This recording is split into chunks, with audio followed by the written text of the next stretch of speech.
You're tuned in to the Long Island Ducks Broadcast Network. Today's Long Island Ducks game broadcast will begin shortly. Every game this season will be broadcast live on the Long Island Ducks Broadcast Network with high-definition video and audio via Boxcast. Fans can tune into the game on the Ducks' official Facebook page or YouTube channel, as well as the team's official website, liducks.com. Thank you for tuning in, and stand by for complete coverage of today's game. 2022 individual game tickets are now on sale.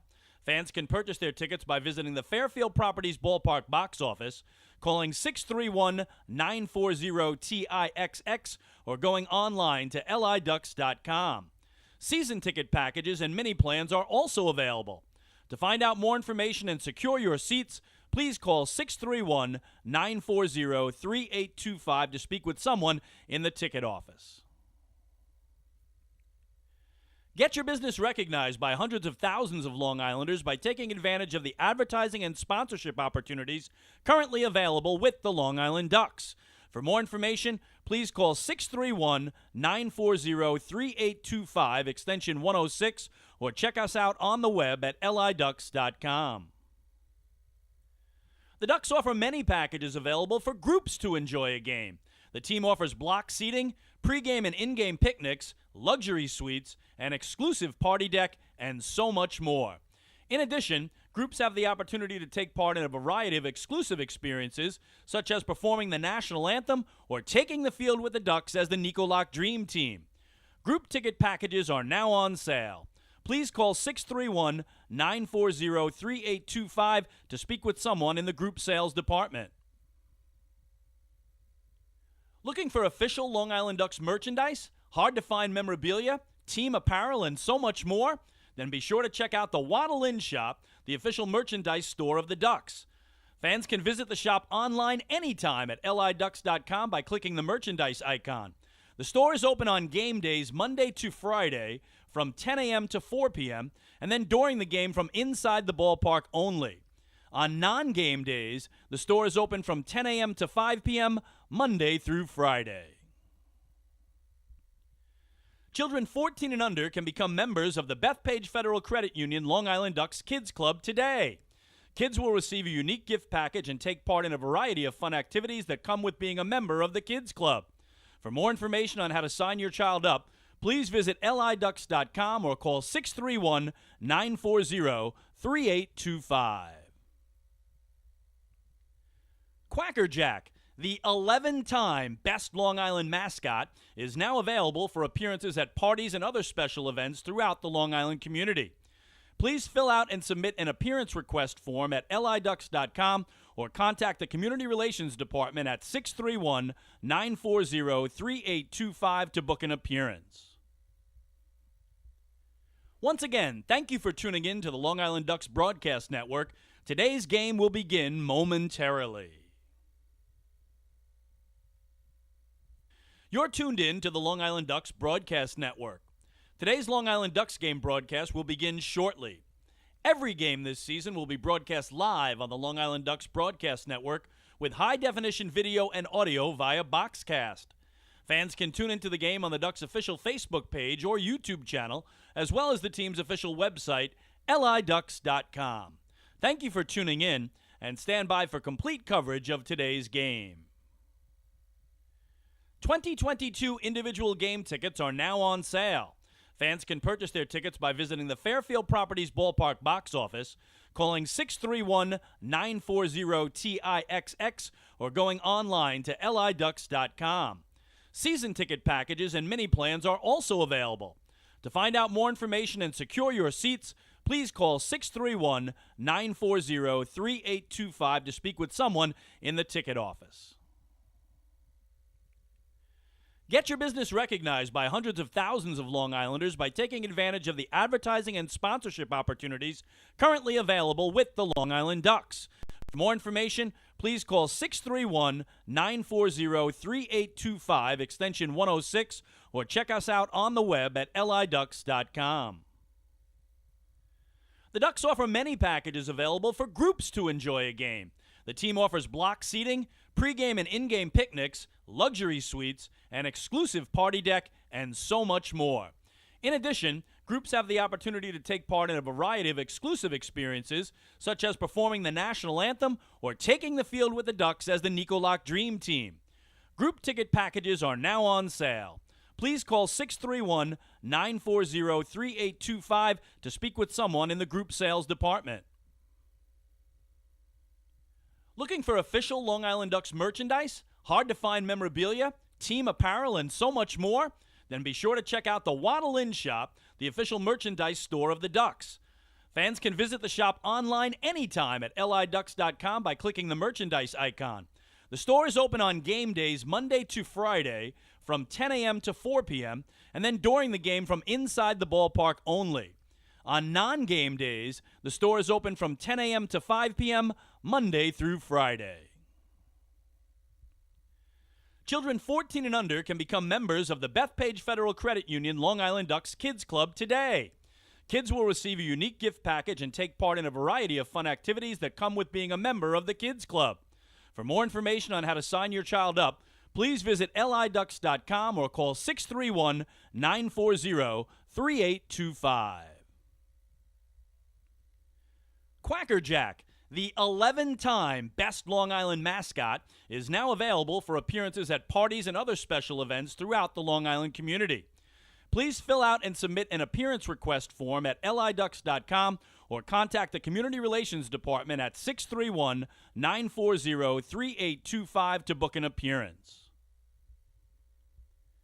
Once again, thank you for tuning in to the Long Island Ducks Broadcast Network. Today's game will begin momentarily. You're tuned in to the Long Island Ducks Broadcast Network. Today's Long Island Ducks game broadcast will begin shortly. Every game this season will be broadcast live on the Long Island Ducks Broadcast Network with high-definition video and audio via Boxcast. Fans can tune into the game on the Ducks' official Facebook page or YouTube channel, as well as the team's official website, liducks.com. Thank you for tuning in, and stand by for complete coverage of today's game. 2022 individual game tickets are now on sale. Fans can purchase their tickets by visiting the Fairfield Properties Ballpark box office, calling 631-940-TIXX, or going online to liducks.com. Season ticket packages and mini plans are also available. To find out more information and secure your seats, please call 631-940-3825 to speak with someone in the ticket office. Get your business recognized by hundreds of thousands of Long Islanders by taking advantage of the advertising and sponsorship opportunities currently available with the Long Island Ducks. For more information, please call 631-940-3825, extension 106, or check us out on the web at liducks.com.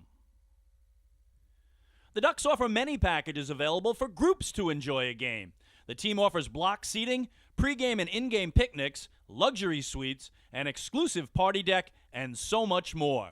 In addition, groups have the opportunity to take part in a variety of exclusive experiences, such as performing the national anthem or taking the field with the Ducks as the Nicolak Dream Team. Group ticket packages are now on sale. Please call 631-940-3825 to speak with someone in the group sales department. Looking for official Long Island Ducks merchandise, hard-to-find memorabilia, team apparel, and so much more? Then be sure to check out the Waddle Inn Shop, the official merchandise store of the Ducks. Fans can visit the shop online anytime at liducks.com by clicking the merchandise icon.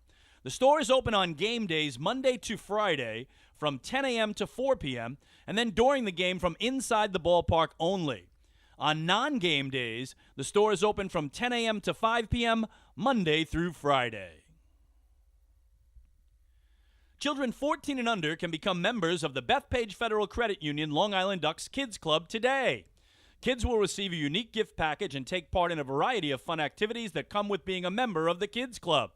For more information on how to sign your child up, please visit liducks.com or call 631-940-3825.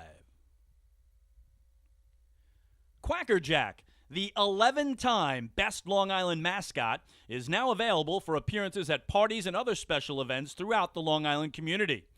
Please fill out and submit an appearance request form at liducks.com or contact the Community Relations Department at 631-940-3825 to book an appearance. Once again, thank you for tuning in to the Long Island Ducks Broadcast Network. Today's game will begin momentarily. This is Long Island Ducks baseball. Justin Davies at the plate, the winning run at third. Crowd going nuts. Swung on, bouncing ball left side, off the mitt, up third baseman Brad Strauss. Here comes Willie Rodriguez. Justin Davies has done it again. The Ducks are one quack away from the championship. Jason Johnson makes the catch. He makes the catch, and the Long Island Ducks have swept the Camden River Sharks. They are the 2004 Atlantic League champions. Line bunt up the third baseline. Esquivel charging in. They're not going to have a play, and the Ducks are the champions of the Atlantic League here in 2012. Going back is Adam Bailey. He settles under it. He makes the catch, and for a second straight year, the Atlantic League trophy will reside on Long Island. Swung on and missed for strike three. The Long Island Ducks have come to Texas, and they'll be bringing the trophy back home to Long Island. The Long Island Ducks are the 2019 Atlantic League champions. And now it's time for the Long Island Ducks pregame show. And live from Central Islip and Fairfield Properties Ballpark, this is Long Island Ducks baseball at liducks.com, the Ducks YouTube channel, and Facebook Live as well. Tonight, we've got the Long Island Ducks returning from a road trip for the first game of a home stand against the powerful Southern Maryland Blue Crabs. Ducks and Crabs tonight, and good evening. I'm David Weiss. Chris King is sitting alongside me. The Daver and the Kinger reunited again. Chris, not the best of road trips for the Long Island Ducks, but Mr. Positive, Wally Backman, says, let's put it behind us and let's get started tonight. Yeah, they went 0-6, David, and obviously you want to do better than that. And the last three were in Waldorf against these Blue Crabs. But you know what, David? You look at those three losses, they're all by a single run. So 3 one-run losses. Tough. It could have easily gone the other way, right? They come home 3-3. Instead, they come home 0-6, and they're happy to be back home and looking for some immediate payback from the team that beat them by 1 run in 3 straight games down in Waldorf, Maryland, the last 3 nights. So they've been much better at home than on the road all year long, and they're hoping tonight the start of a 6-game homestand flips that coin around. So we'll take a look at the pitching matchup in just a while, and anything goes. It could be a nice pitcher's duel tonight, or it could be a wild one, as they had in Waldorf, Maryland last night. 11-10 the final in a seesaw affair that had many fans reaching for the Dramamine. The Ducks had a 7-0 lead in the middle of the first inning, David. They sent 11 men to the plate, figured they'd finally, pull one from these Blue Crabs. As you mentioned, though, Southern Maryland set an all-time Atlantic League record in the first half by going 48-18, and they're off to a good start in the second half as well. So the Ducks struggling right now in the division, but that wild card spot could be out there, and there's 4 teams right now separated by 4 games for the wild card spot, so lots of ways for Long Island still to get to the postseason. It is early to be sure. Second half record, 3 up and 11 down for the Ducks, but they can rip off half dozen or more victories in a row easily with what we see up and down their roster, and of course in the pitching department. Wally Backman, for being that pesky hitter all of his career, is so pitching focused, and he knows that's where it starts and ends, from starters to the bullpen to the closer. That's what he wants tonight. Ryan Meisinger, he's given him a chance to start. He told me this afternoon he's a big, strong guy. He's 6'4". He's 235 pounds. He's been in the bullpen all year long. Terrific job there. They're going to give him a start. So Wally wants to look at him, see if he can help turn things around again, just get the Ducks started on that winning side. And as you said, David, a 6-game losing streak can easily turn into a 6-game winning streak if you can just get that momentum going. And he's hoping that Meisinger is the guy that helps flip it tonight. Weather-wise, we don't have to tell you what's happening. Heat wave, hot with a capital H. Hazy, hot, humid. Not too many clouds in the sky, but a nice breeze here, as there usually is here at Central Islip's Fairfield Properties Ballpark.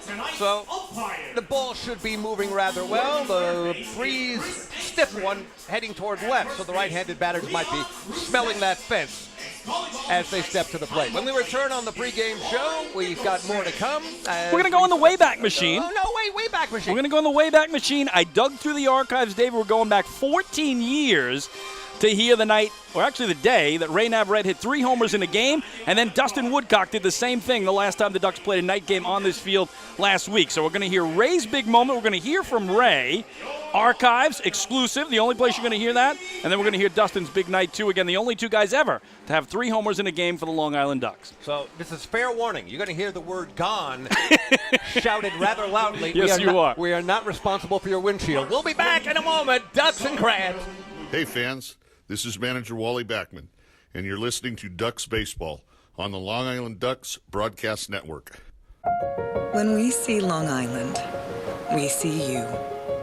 Because at Catholic Health, we know that it's your remarkable lives that breathe life into our island.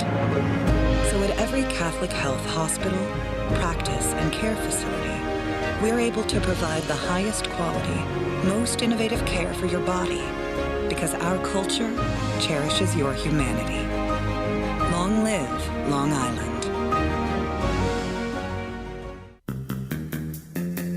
Take your group out to the game this season and enjoy all the fun of Ducks baseball at discounted prices with the picnic area, luxury suites, party deck, and so much more. Bringing your group to the game will be an unforgettable experience. The Ducks even offer opportunities to sing the national anthem, serve as the Ridgewood Savings Bank color guard, be the Nicolak Dream Team, or put on a pregame performance. To book your outing today, call 631-940-3825 and ask for the group sales department. Long Island Ducks baseball. Good times every time.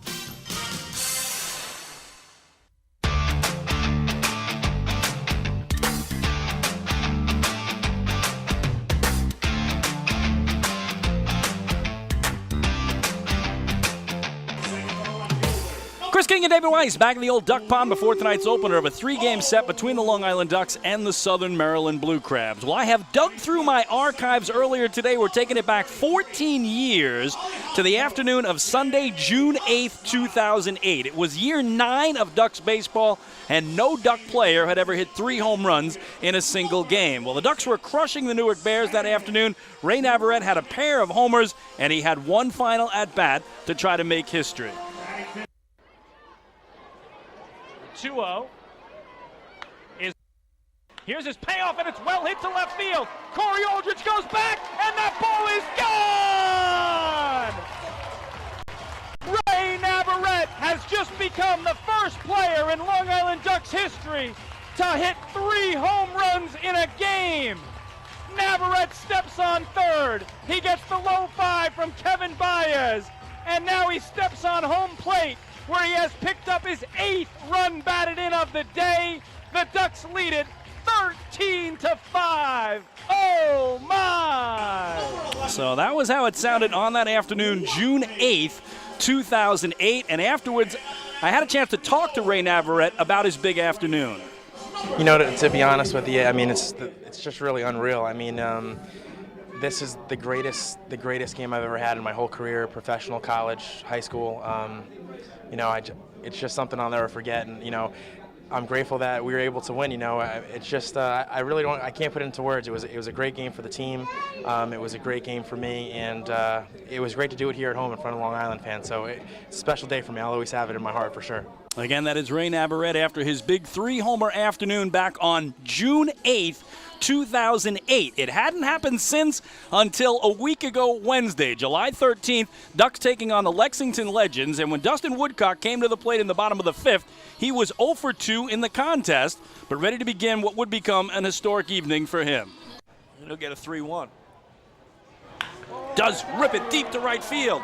Philip Irvin going back at the track, at the wall. It's gone! A 2-run homer to right for Dustin Woodcock. His 8th of the year. 3 of them have come against Legends pitching, and that brings Long Island within 3. They trail at 6-3. Gets the slap of the hand from Wally Backman at third, makes his way to the plate, and Dustin Woodcock stays red hot with 3 homers now in his last 5 games. So that number 1 for Woodcock. He would come up next in the bottom of the 7th inning. And the 106 tied his highest pitch count. This taken deep the other way to left. Going back is Hawkins at the wall. He looks up. It's gone! Home runs in back-to-back at-bats for Dustin Woodcock. His second of the night, ninth of the season, a solo blast that brings Long Island within 3. They trail it 7-4. Woody makes his way to the plate, steps on that, and the Ducks have their third homer of the evening. Well, he wasn't done, as Woodcock would come up one more time in the bottom of the 8th inning with a chance to make Ducks history. The 1-1 hit deep to right field. Philip Irvin going back at the track, looking up, and that ball is gone! Dustin Woodcock becomes just the second Duck in franchise history, joining Ray Navarrete, who did it in 2008, to launch 3 homers in the same game, and he brings Long Island within 2. It's an 8-6 contest. 3 homers in 3 consecutive at-bats for Woody. Oh, my! So that is saying something when you're talking about something that's been done once in 22 years of Ducks baseball. Ray Navarrete, you finally have some company. And I was fortunate enough to call Ray's 3 homers on that Sunday afternoon in 2008 here against the Newark Bears. Dustin Woodcock, 2-run homer to right in the 5th, solo shot to left in the 7th, solo shot to right here in the 8th. So unbelievable night for Dustin Woodcock. Again, that is the last night the Ducks were on this field, so hopefully that momentum can roll over to tonight as they look to snap what's become now a 6-game losing streak. We'll take a break, and when we come back, the starting lineups and the first pitch of tonight's ball game. Hey fans, this is Mark Wiedemeyer, pitching coach for the Long Island Ducks, and you're listening to Ducks Baseball on the Long Island Ducks Broadcast Network. Sayville Ford, the no-fees dealer, has been family-owned and operated for 65 years. Visit their spacious showroom to choose from a giant inventory of new, pre-owned, and commercial vehicles with a free 10-year, 100,000-mile powertrain limited warranty included. Some exclusions apply. Plus, they offer top dollar for trades, and their service department is open until 1 a.m. on weekdays. Sayville Ford, Long Island's Ford giant, is conveniently located off exit 50 on Sunrise Highway, or visit SayvilleFord.com for more information. Morning, Dan. How was your weekend? Oh, it was awesome. I took my family to a Ducks game and had a blast. The seats were great. We ate a ton of food, and the Ducks won. They even had amazing fireworks. Oh, yeah, they got a good thing going on there. I took friends to Thirsty Thursday a couple weeks ago and had too much fun. They should totally use us in one of their radio spots. You mean like the one we're doing right now? Sure, that works. Ducks Baseball. Good times every time. Get tickets at liducks.com.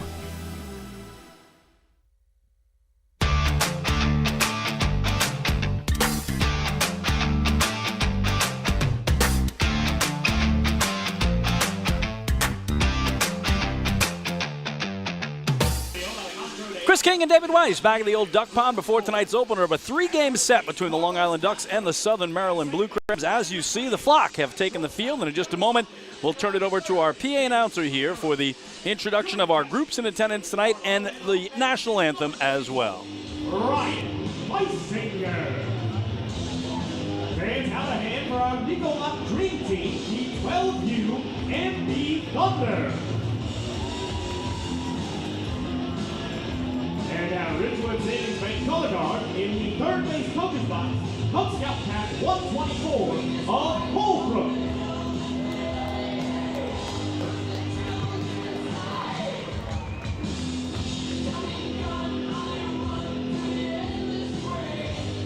And now fans, at this time, if you're able, we ask that you please rise in your caps as we honor the United States of America with the singing of our national anthem.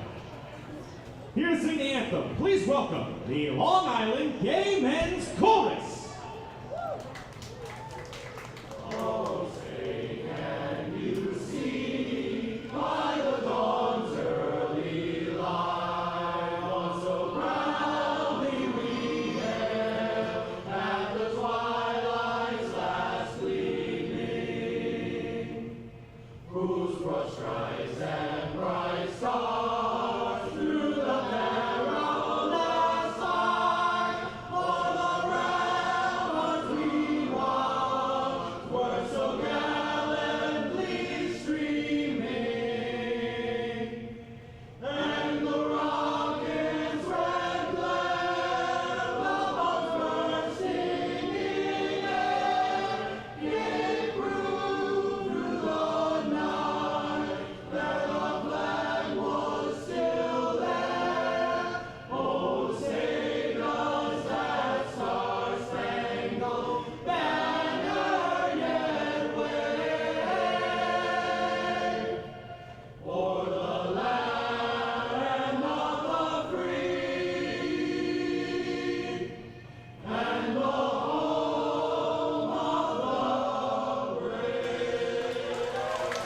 What a beautiful rendition of the national anthem. Their own special touch. The Long Island Gay Men's Chorus here at Fairfield Properties Ballpark.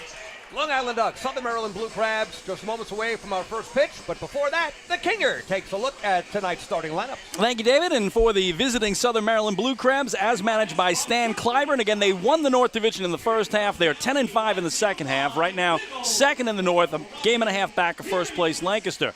Jack Sundberg leads it off in left. The former Duck Michael Walensky's at second base, batting second. Zach Collier in center hits third, and batting cleanup, it's the DH Alex Crosby. Jared Walker at first hits fifth. In the sixth hole, it's Braxton Lee, the right fielder.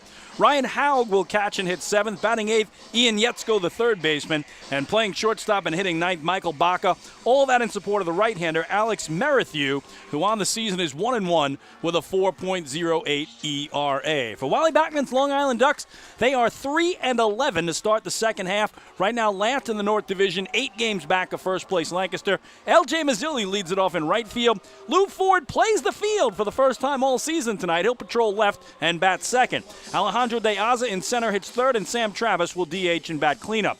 Davidson Romero at third base hits fifth. The newcomer, Carlos Castro, will make his home debut, hitting sixth and play first base. Joe DiCarlo catches and bats seventh. Vladdy Frias at second hits eighth, and in the 9 hole, it's the shortstop Kevin Watley. On the hill, the right-hander Ryan Meisinger, again his 17th game of the year, but his first start. So 16 relief appearances. Wally Backman loves what he's seen out of the pen, and he comes in with a record of 2-1 and a 3.93 ERA. Again, these two teams just finished up 3 consecutive one-run games in Southern Maryland. Tuesday, Wednesday, and Thursday. The Blue Crabs won them all, so the Ducks looking for a little payback here this evening. As we take a look at team statistics overall, you've got the Southern Maryland Blue Crabs with a collective batting average of .274. That is number 1 in the Atlantic League. And I believe the 441 RBI is number 1 as well. So this team knows how to score. They know how to hit. And we'll see what happens tonight as the Ducks face the Blue Crabs after losing 3 games to them down in Maryland. So Ryan Meisinger on the mound, the right-hander from Prince Frederick, Maryland, but living in Richmond, Virginia now, except when he's a Long Island Duck, of course. And at the plate, leadoff man Jack Sundberg. First pitch is on the way, and it is in there for a strike. Transportation Services start time of the game is 6:39. 6:39, start time of the game.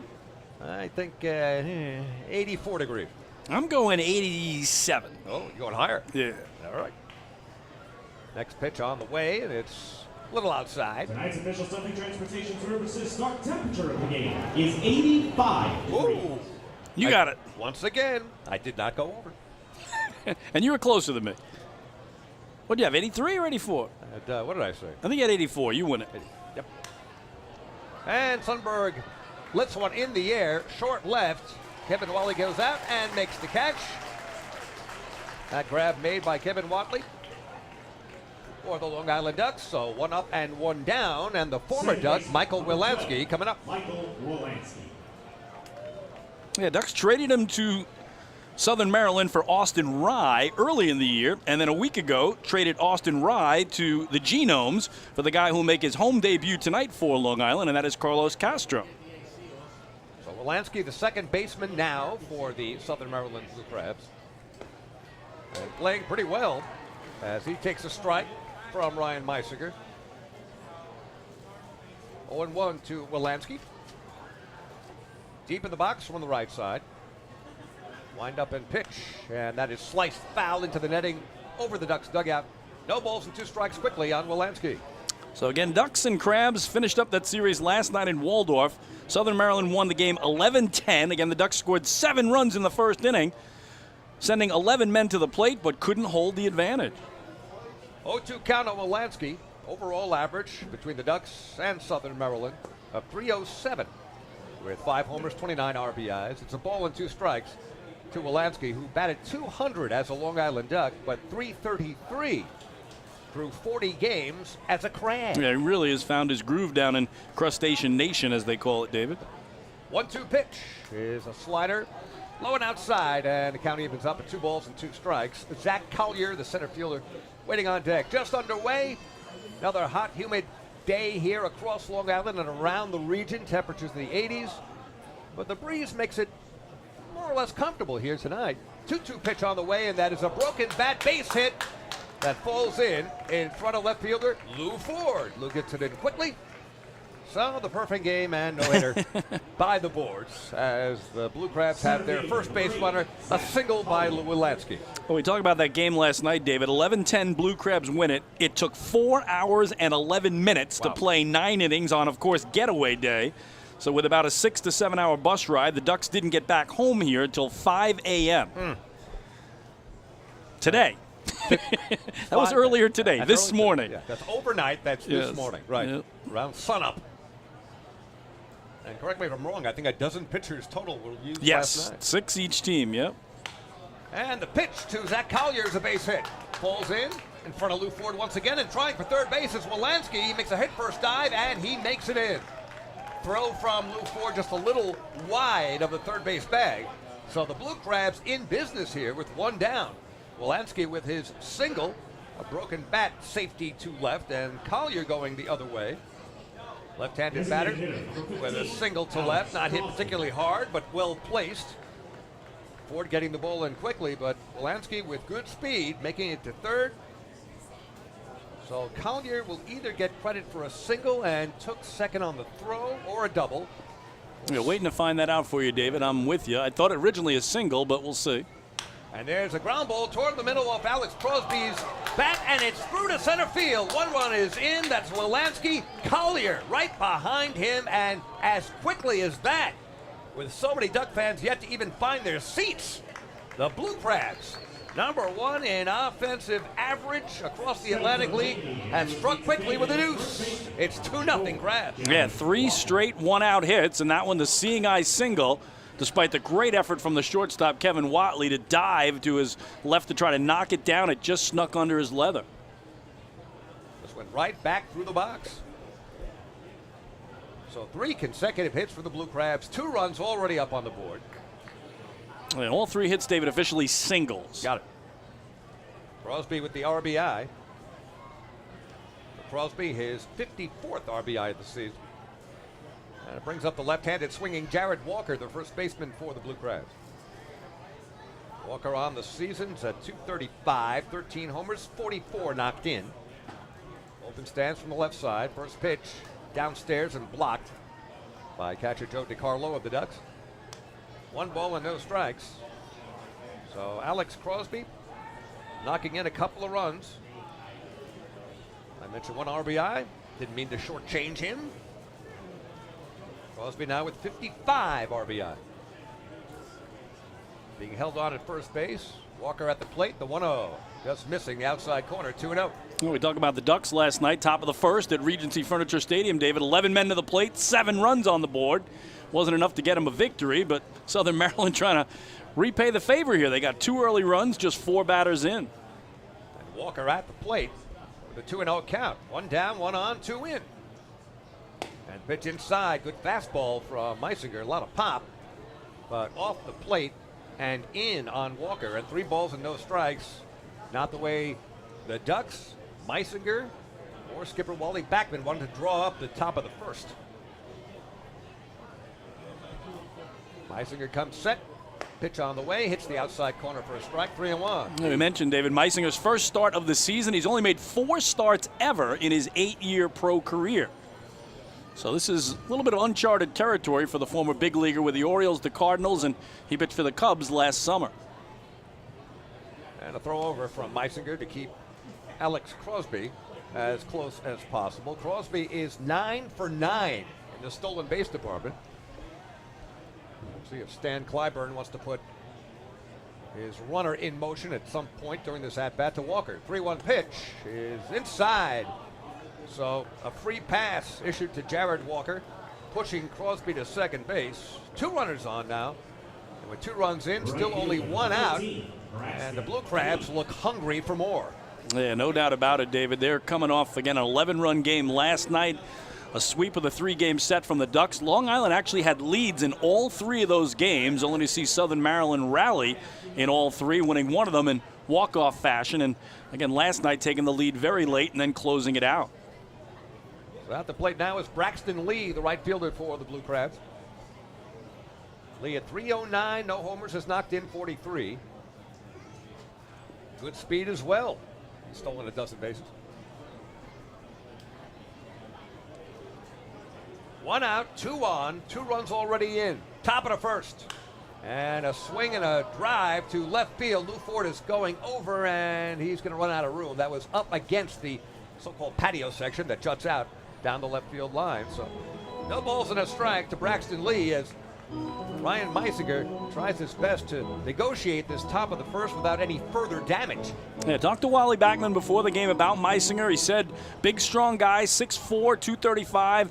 Love what he's seen out of the pen, so we're going to give him a start. The limit about 70 pitches, David, so he's getting stretched out early here.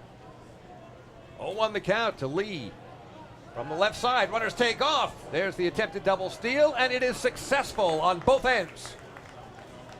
A stolen base for Crosby over to third, Walker over to second.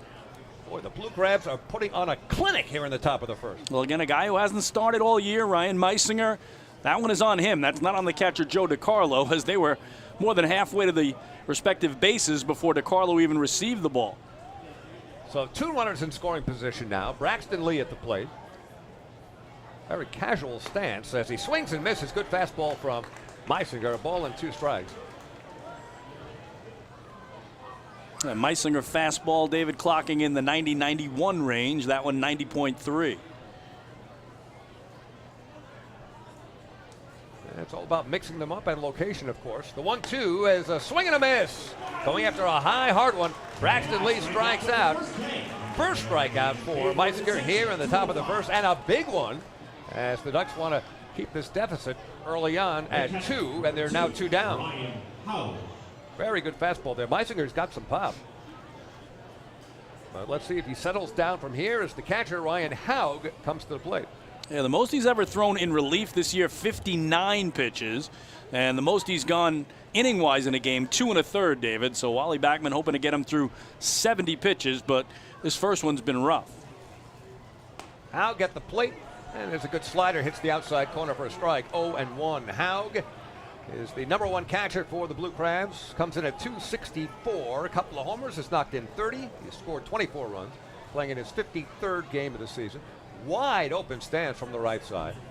As Meisinger comes set, runners take their leads, and that one is smacked toward the right center field power alley, and Diaza runs over, and it's off his mitt and falls to the ground. 2 more runs will score, and it's into the infield. Haug at first base. We'll see how it's scored, but the result will be the same no matter how it's scored. It is 4-0 Crabs. I'm with you, David. I thought Diaza was going to make the catch. He got a good jump on it. He was in the alley there in right center, and they are going to score that error. So a huge error that allows 2 more, again, unearned runs to come home here against Ryan Meisinger.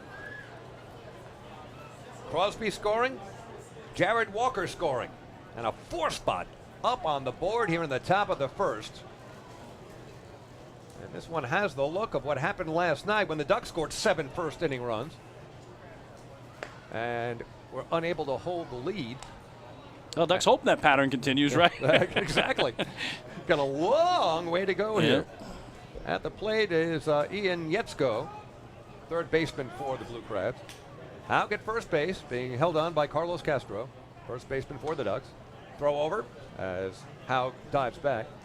Infield for the Ducks, Castro at first. As mentioned, Vladimir Frias at second, Kevin Watley at shortstop, Davidson Romero at third. Left to right in the outfield, Lou Ford in left, playing the field for the first time this season. Alejandro Diaza in center field. And Braxton Lee in right, Joe DiCarlo behind the plate, Meisinger on the mound. Comes set, pitch to Yetzko is wide, and now 2 balls and no strikes. Now anything that happens from here in the top of the first inning will be unearned, in that the way the official scoring goes, the inning should be over with that catch missed in center field by Diaza. 2-0 pitch, and that is just missing the outside corner, now 3-0. Looks like Meisinger has some words for home plate umpire Warren Nicholson there, feeling he's getting squeezed a bit. So again, the combination of the 3 hits, the walk, the error, he just wants to get his guys to the dugout on a hot, humid evening. Yeah, no doubt there's frustration there. 3-0 pitch, inside corner for a strike. 3-1, 2 down, top of the first. And the Southern Maryland Blue Crabs already up 4 before the Ducks even get a lick. 4 runs, 3 hits. That important error and a walk all here in the top of the first. Throw over, close, but diving back is Haug. Ryan Haug. You don't usually see these types of numbers for a catcher, but he's 6 for 7 in steals. Yeah, they run very well. The Blue Crabs coming in 89 steals, tied for 4th in the 10-team Atlantic League. They've been caught only 15 times, and they pulled off the double steal earlier in the frame. Yetzko at the plate. 3-1, but another toss over to first. Yetzko at 3:08 coming in, playing in his 40th game for the Blue Crabs. He has scored 20 runs, a couple of homers, has driven in 9. Yetzko, the 8th man to come up here in the top of inning 1 with 4 runs in, 1 man on, 3-1 pitch, and that one is hit in the air, playable, right side, Vladimir Frias on the outfield grass, makes the grab, and the top of the first inning is finally over. In the inning for the Blue Crabs, they start things out with 4 runs on 3 hits, a walk, an error, 1 man left at the end of a half inning of play. Long way to go. It's the Blue Crabs 4, the Ducks coming up. Hey fans, this is infielder Elgin Mazzilli, and you're listening to Ducks Baseball on the Long Island Ducks Broadcast Network. Planning your next party or looking for a caterer that will handle all of your needs? Hidden Gem Cafe has got you covered. From setup to service to cleanup and amazing food that is sure to be talked about, they can do it all without breaking the bank. Hidden Gem knows that each event is unique and strives to design a specialized menu for each event. Call the Hidden Gem Cafe for your next party at 631-390-5912 and be sure to follow them on social media too at the Hidden Gem Cafe for ideas and information. Can't get enough of the Long Island Ducks? Well, now you can get even more inside info on your favorite hometown team through Facebook and Twitter. The Ducks are constantly updating fans through social media with scores, transactions, ballpark promotions, and much more. You can even win great prizes. All you'll need to do is make a free account on Facebook and Twitter, and then visit us at facebook.com/LIDucks and twitter.com/LIDucks. Think you're Long Island's biggest Ducks fan? Get connected now.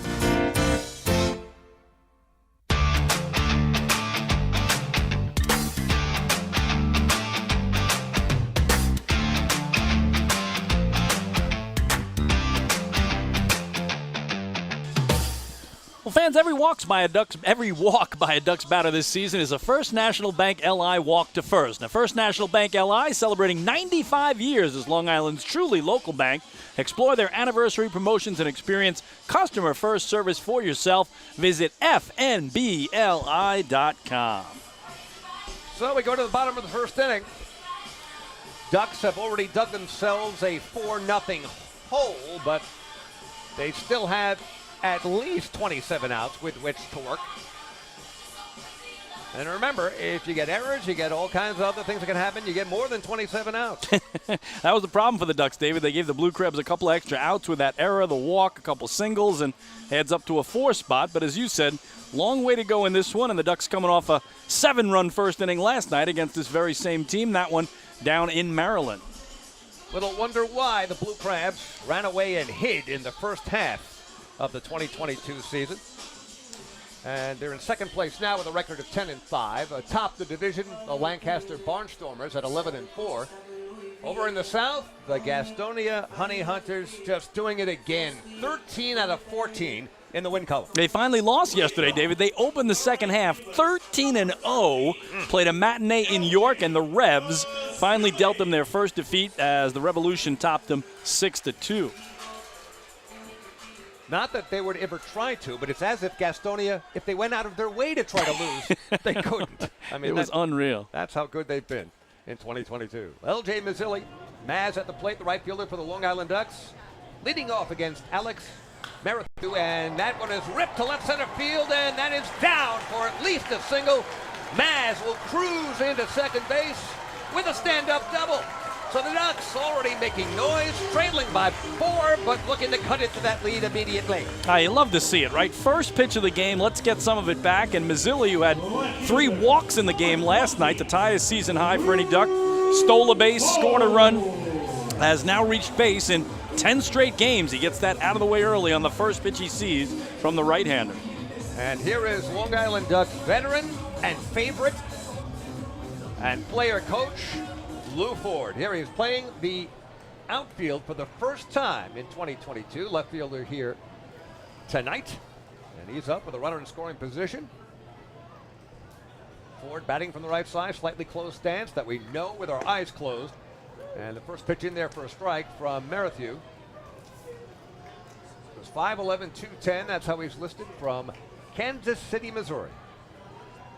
Leading off second, L.J. Mazzilli taking a nice lead, about a third of the way toward third. A swing and a miss by Ford. That one landed well outside. Good slider from Merrithew, 0-2. Again, Merrithew, similar situation, Dave, to Meisinger, as he was strictly working out of the pen, but now making his 5th start in his 19th game overall. So Stan Clyburn wanted to see what he could get from this youngster out of the, again, starting role after success in the pen. So both pitchers kind of in the same category tonight. Lou playing in his 12th game overall, 282, couple of homers, has knocked in 4. Those homers came in back-to-back games. 0-2 pitch, and there's a tapper, like a swinging bunt, and that will go foul. Yeah, those homers in back-to-back games, David, are the last 2 home games that Lou has played. So, again, those were here July 12th and 13th last week against Lexington.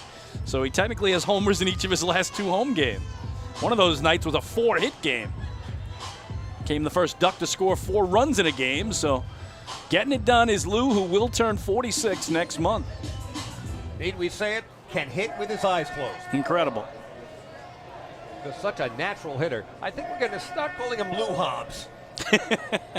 Good nickname. I like it. I like it too. Well, we called Ray Navarrete Ray Hobbs for many years. Babe Navarrete? Yeah, Babe Navarrete was my favorite nickname for him. That's right. 0-2 the count to Lou.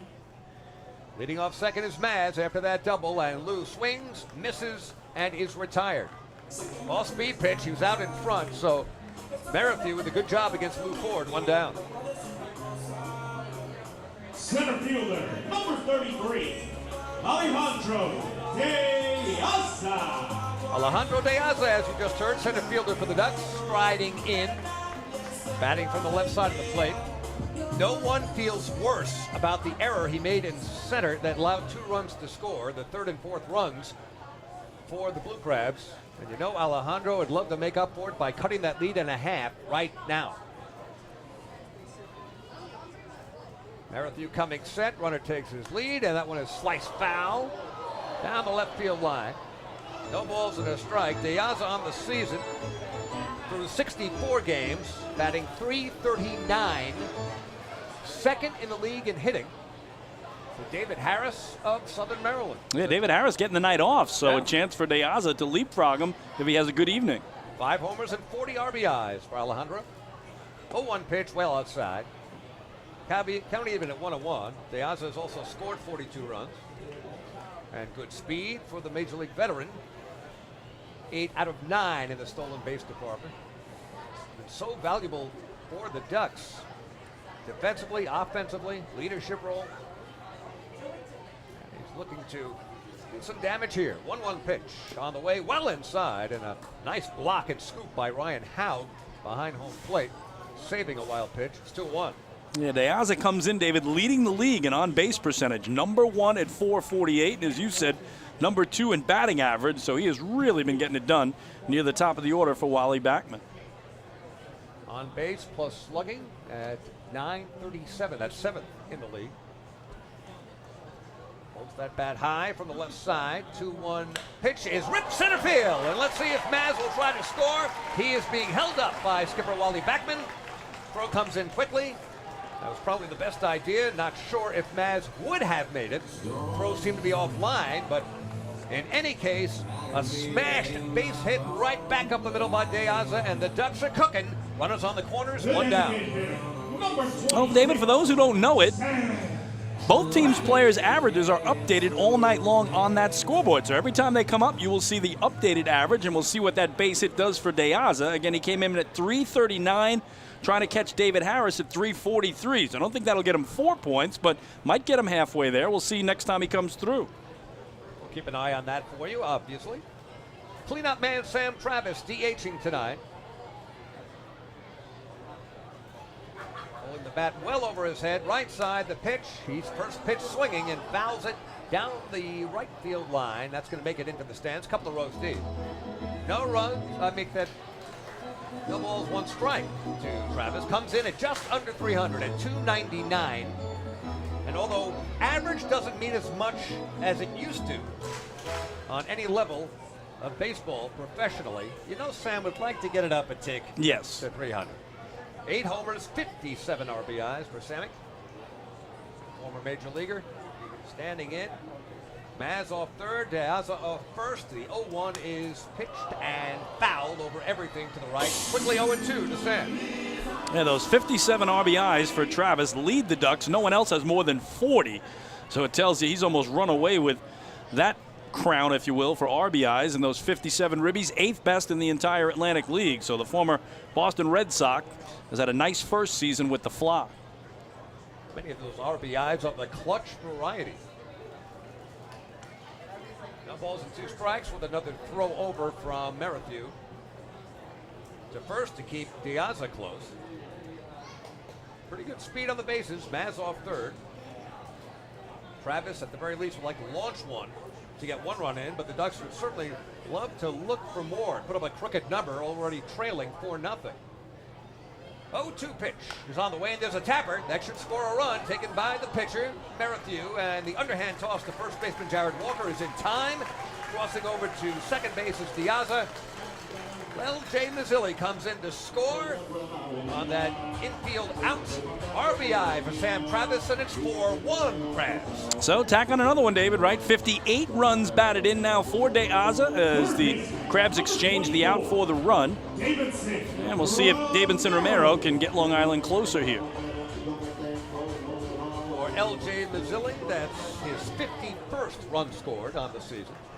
And here's the third baseman for the Ducks, batting 5th tonight, Davidson Romero. Righty-righty matchup here. Merrithew comes set, lead taken, off second by De Aza, and that nips the outside corner for a strike. 0-1, Romero on the season at 269, 8 homers, 36 RBIs, 26 runs scored, playing in his 70th game of the season. Open stance from the right. 0-1 pitch, hard slider, well outside, 1-1. Well, our broadcast partner, Michael Moore, doing the math already, reports in that Alejandro De Aza now 342. So just 1 back of David Harris at 343 for the league lead in hitting. Michael Moore on top of it. And there's a ground ball, shortstop, taken on a short hop by Michael Baca. The throw across is in time, and that will do it for the Ducks here in the bottom of the first inning. Well, comeback score with 1 run at a time, and that's what the Ducks did. 1 run, 2 hits, 1 left. At the end of a full inning of play, it's Southern Maryland 4, Long Island 1. Hey fans, this is pitcher Bennett Perry, and you're listening to Ducks Baseball on the Long Island Ducks Broadcast Network. PSCG Long Island wants you to know how to save energy and money in your home. Did you know energy-efficient appliances can use up to 25% less energy? Here's how to save. PSCG Long Island offers money-saving rebates when you purchase Energy Star appliances. Discover how a little energy efficiency know-how can mean savings in your home. Find more energy efficiency tips, tools, and money-saving rebates at pscgliny.com/save money. Want an awesome birthday without all the hassle? Book your Kona Ice birthday party with the Ducks today. 2 brand new packages are now available, including our exclusive game room suite.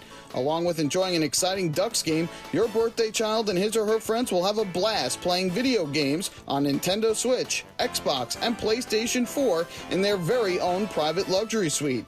Plus, they'll be treated to food, beverages, snacks, and much more. Kona Ice birthday parties with the Long Island Ducks, the party of a lifetime.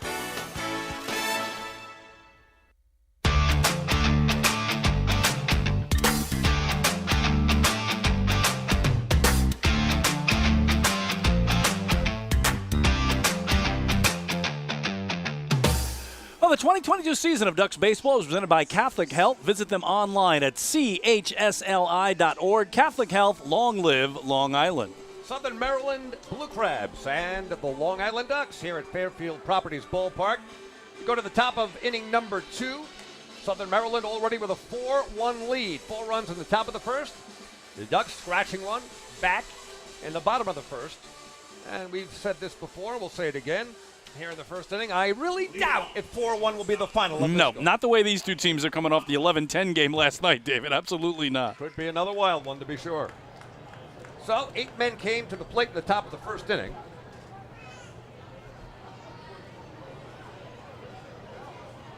That means the number 9 man in the order for the Blue Crabs is at the plate now. Michael Baca, the shortstop for Southern Maryland, facing Ryan Meisinger. He's trying to get through the second inning in a much easier fashion than the first. He misses inside with an off-speed pitch, 1-0. Baca on the season at .225. Couple of homers, has driven in 18. And another Southern Maryland Blue Crab who likes to run the bases. 9 steals, plus stealing only twice, so keeping him off the bases would be a good idea. But the first 2 pitches miss for Meisinger. It's 2-0. Nice crowd on hand, as any breeze we had before the game started has died down. Next pitch fouled straight back. 2 balls and a strike. Chris, I will tell you, it's been hot. It is hot. Ask me, go ahead. It is hot. How hot has it been, David? It has been so hot that earlier today, I called my first wife just for the chilly reception. There you go. Thank you very much. That joke is older than Chris King. And there's a base hit ripped up the middle to the right of the second base bag. An attempt at stabbing that one, Vladimir Frias just missing it. So Michael Baca Left fielder, number 9. starting this frame off with a base hit to right center field. He is aboard and back to the top of the order, and it's Jack Sundberg. Sundberg popped out his first time up. The Crabs with 4 runs top of the first inning on 3 hits, a walk, and a big error in center field by Alejandro De Aza. Smoke cleared, got 4 runs up there. Pitch is fouled, out of play, left side. 0-1 to Sundberg. We mentioned Baca, 9 for 11 in the stolen base department. This team likes to run. They like to make things happen.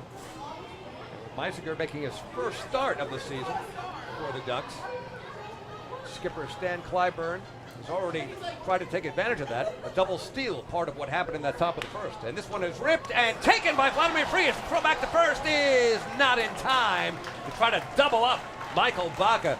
Nice grab by Vladimir Frias. Crack of the bat. He was off to his right, our left. Made the backhand grab, and the throw back to first base. Not just in time. It was close, but 1 down. Yeah, I think, David, because the liner was taking him away from first, he had to throw back across his body. Had it taken him the other way, maybe a chance to double off Baca, but the Ducks will settle for 1 there.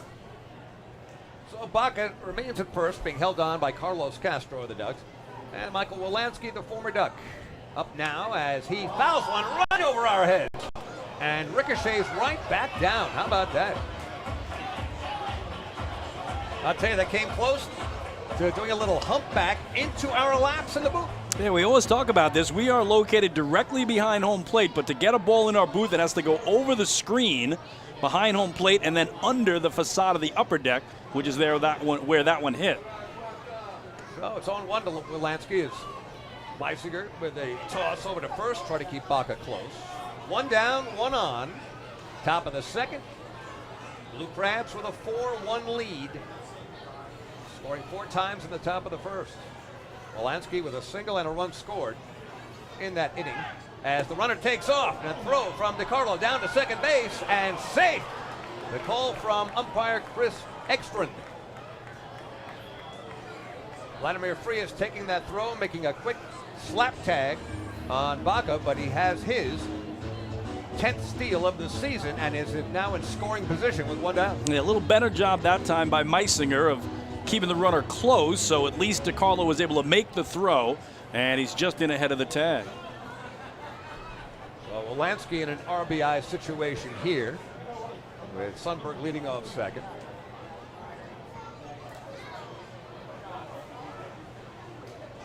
Meisinger just trying to get through the second inning here with nothing scored at all. And there's a Swing and a miss. A good fastball from Meisinger. It's 0-2. Yeah, Meisinger, David, threw 26 pitches, though, in the first inning. So Wally Backman saying the target was 70. He's going to have to be a lot more efficient if the Ducks are to get him through 5 innings. Remember, if your starter comes out less than 5 innings, you lose your DH for the rest of the night. And prior to tonight, when Lou Ford has played, he's been the DH. And at times, he has left the game early. Yep. Which we don't like to see. You want as much of Lou as you can get. And again, a lot of managers will double switch, David, to keep the DH in the game and put him in another place, but you don't want to have to do that either. That means somebody's coming out of the game without playing half the contest. Yeah, good point. 0-1 the count to Wilansky. I'll make that Zach Collier. 2 down, 1 on at second base. That's Michael Baca. Collier singled and scored a run in that first inning for the Blue Crabs. 0-1 is fouled straight back. Quickly 0-2 to Collier. Came into the game tonight at 263, 6 homers, 43 RBIs. Now at 267 as he gains a few points with that first inning single.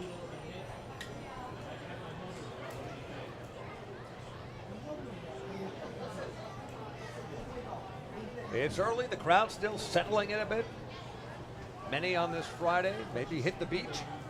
Next pitch, kind of a waste pitch, well outside as catcher DiCarlo set up off the plate. It's 1 ball and 2 strikes. Well, David, the giveaway tonight, rally towels. Yep. I don't think the Ducks knew they would need them in the first inning, trailing 4-0. But hey, if you're going to give out rally towels, why not try to rally? And that's what the Ducks will do.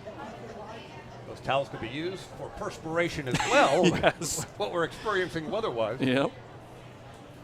Once again, just a soft breeze blowing now. 1-2 pitch.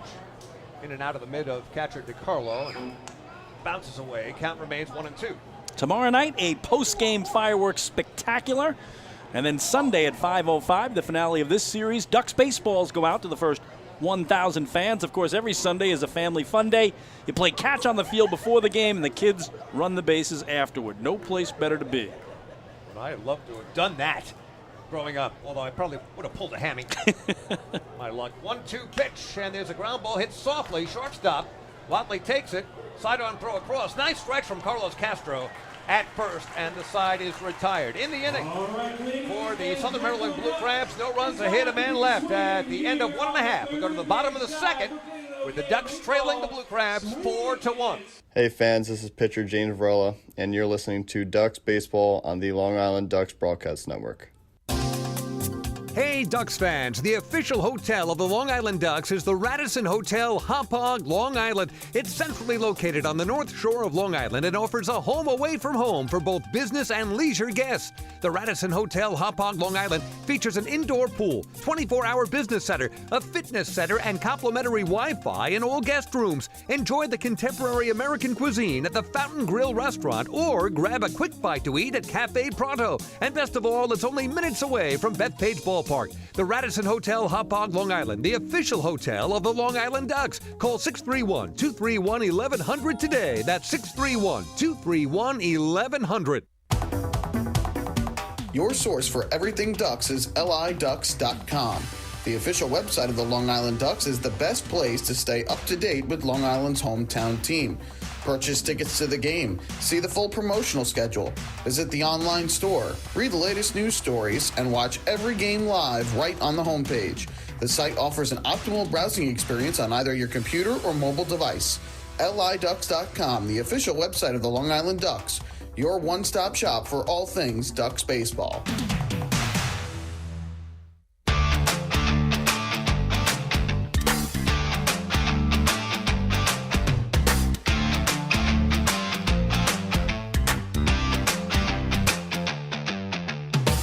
Well, I mentioned tomorrow night another post-game fireworks spectacular, 6:35 first pitch for the Ducks and Crabs, and then Sunday 5:05 start for Sunday Family Fun Day. Ducks baseballs go out to the first 1,000 fans. You can play catch on the field before the contest, and your kids can run the bases afterwards. Monday is off. Then the homestand continues Tuesday, Wednesday, and Thursday with the Staten Island Ferry Hawks here, including Wednesday night an appearance by legend Doc Gooden. That's right. Dwight Gooden is here on Wednesday. Get your ticket to the Fairfield Properties Ballpark box office online at liducks.com. Over the phone, 631-940-TIXX. How about that? As a Met fan, which I am, as a Yankee fan, which you are, Yep. this guy means something to both of us. And I loved having him in the booth a couple of years ago, David. He couldn't have been nicer. He was just so accommodating, meeting with all the fans, taking pictures. And he's a legend. He's a legend no matter which team you root for. Absolutely. If you want to look for his best year, it wasn't necessarily 86. 85, he Yep. was unhittable. Yep. And there's a ground ball off the bat at Carlos Castro. First pitch swinging, taken by third baseman Ian Yetzko. Across to Jared Walker in time. One pitch, one out here in the bottom of the second. Stepping to the plate, the P-Series gets on a whistle. So that'll bring up catcher Joe DiCarlo. Joe DiCarlo. Joe, the #1 catcher for the Long Island Ducks, playing in his 75th game. An average of 282, a homer, 29 RBIs, 40 runs scored. Has 4 steals on top of that. Hasn't been caught. And the pitch is a fastball, just a little up high. 1 ball and no strikes to Joe. So Carlos Castro being followed by Joe DiCarlo. And now Vladimir Frias waiting on deck. Pitching from the stretch is Merrithew as DiCarlo hits it a mile high to the right side. Playable, Jared Walker. First baseman in foul territory, makes the grab, 2 down. He's thrown 3 pitches, David, to get 2 outs, if I'm not mistaken. You are not mistaken, and that means normally with Vladimir Frias coming up, the next batter, he might take a few just to give his hurler, in this case Ryan Meisinger, a little bit of a break. Yeah, Meisinger did a really good job, David, going 26 pitches in the first inning, knocked that down to 14 in the second. So great job by him, but Merrithew getting 3 pitches, 2 outs right now. So we'll see what Vladdy does at the plate. Frias at 242, couple of homers, has knocked in 28. Merrithew's pitch to the left-handed swinging Frias, and he does take a pitch, and it gets the corner, 0-1.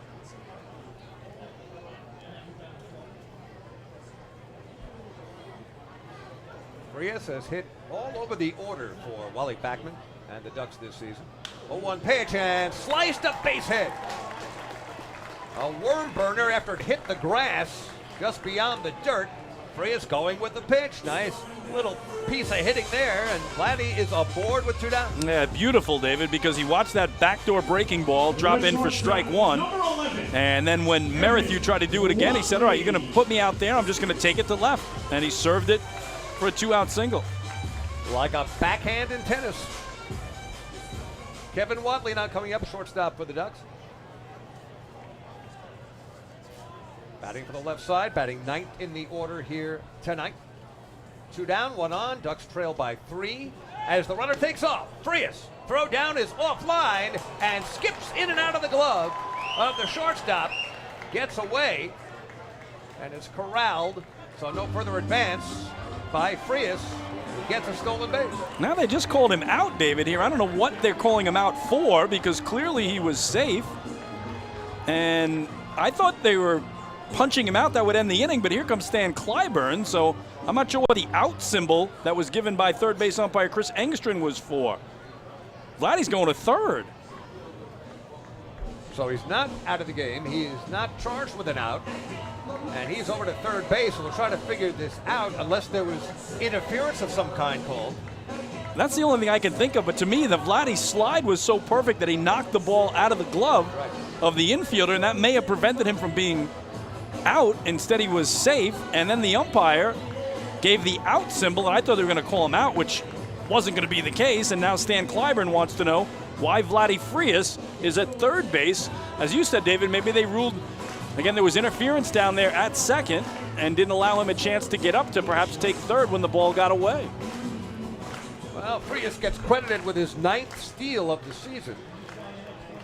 And he is now standing on third, and we'll try to figure this thing out and get word as to what ruling was used to push Frias over to third base. So the Ducks would love for him to score. Kevin Watley at the plate. It's 1 ball and no strikes. Batting for the left side, and a swing and a miss, a big one from Watley.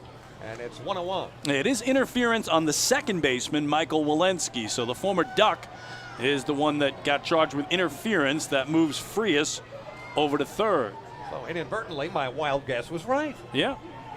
1-1 pitch to Watley is smacked a long way. Right field. Braxton Lee is going back. He's looking up, and wow!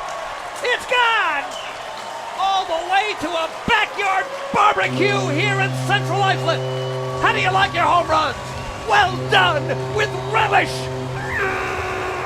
Take a whiff of that. Stick that in your bun. A 2-run homer for Kevin Watley. That is his first home run as a Long Island Duck. And the Ducks are within one. It's 4-3. Wow. Well, David, they say you never forget your first home run, and Kevin Watley certainly will never forget that one as he brings the flock within one. So the 9-hitter getting it done, and the Ducks, who trailed 4-0 at one point, now trail 4-3. Vladimir Frias scoring ahead of Watley, who rounded the bases, and the Ducks are right back in it. Back to the top of the order, and L.J. Mazzilli, who led off the bottom of the first inning, smacking a double to left center field on the very first pitch he saw. This first pitch is in for a strike. It's 0-1. Crowd still buzzing. 0-1 pitch. Big hack by Maz on that slider, diving down and away. It's 0-2.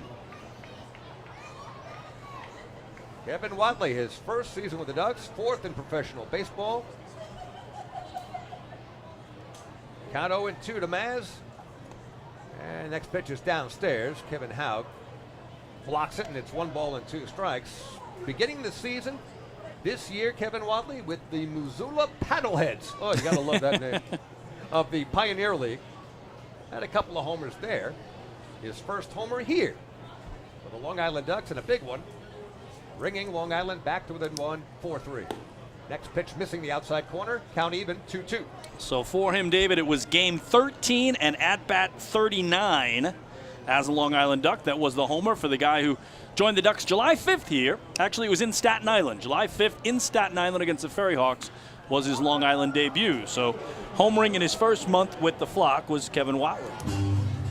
I have to admit, my home run call, which featured barbecue vernacular, I'm hungry.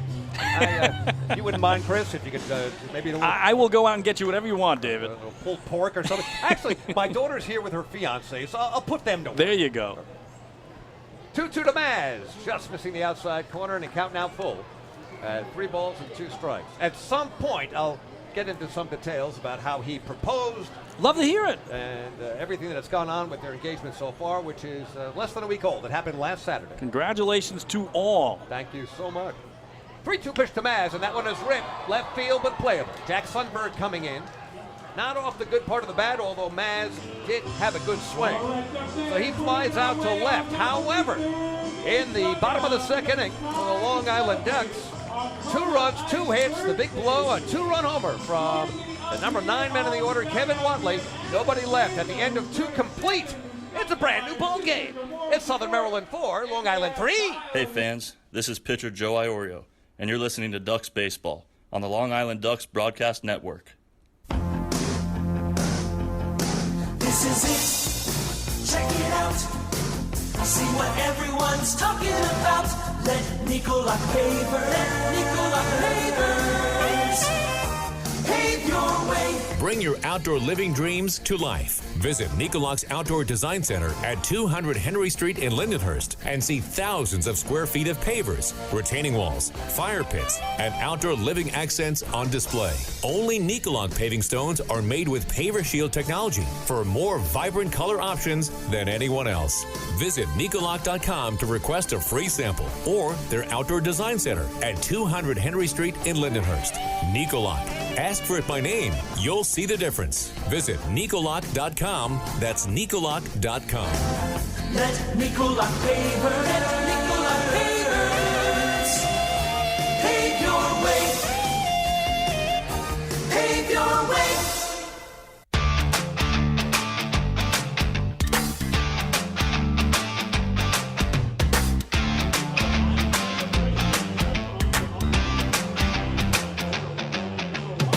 Duck fans, follow all season long as the Ducks team up with Island Federal Credit Union to hit home runs for hunger.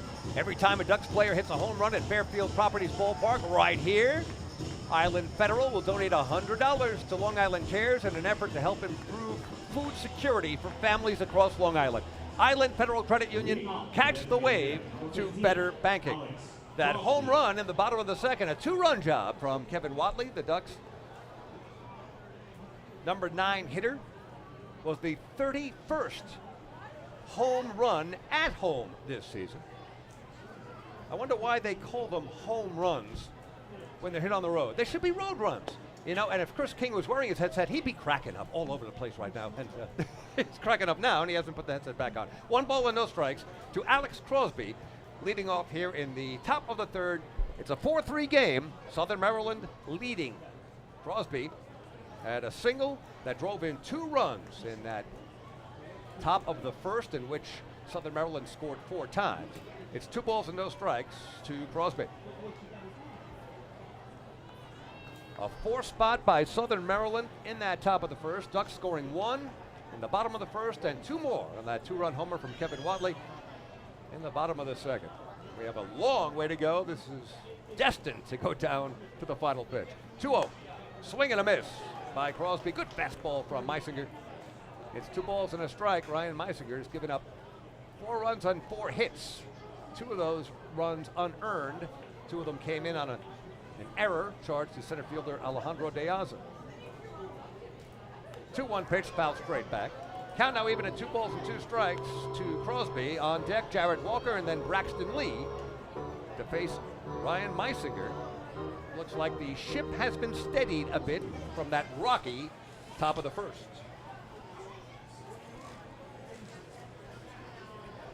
Crosby batting from the left side, the 2-2 on the way, and he golfs one up in the air, short center field. De Aza's coming up, everybody is converging, and De Aza makes the catch on the run. I believe you had 4 Long Island Ducks converging, and that could have been a real mess and possible collision. Everyone avoided each other. De Aza with the good speed in center and picked it up right away.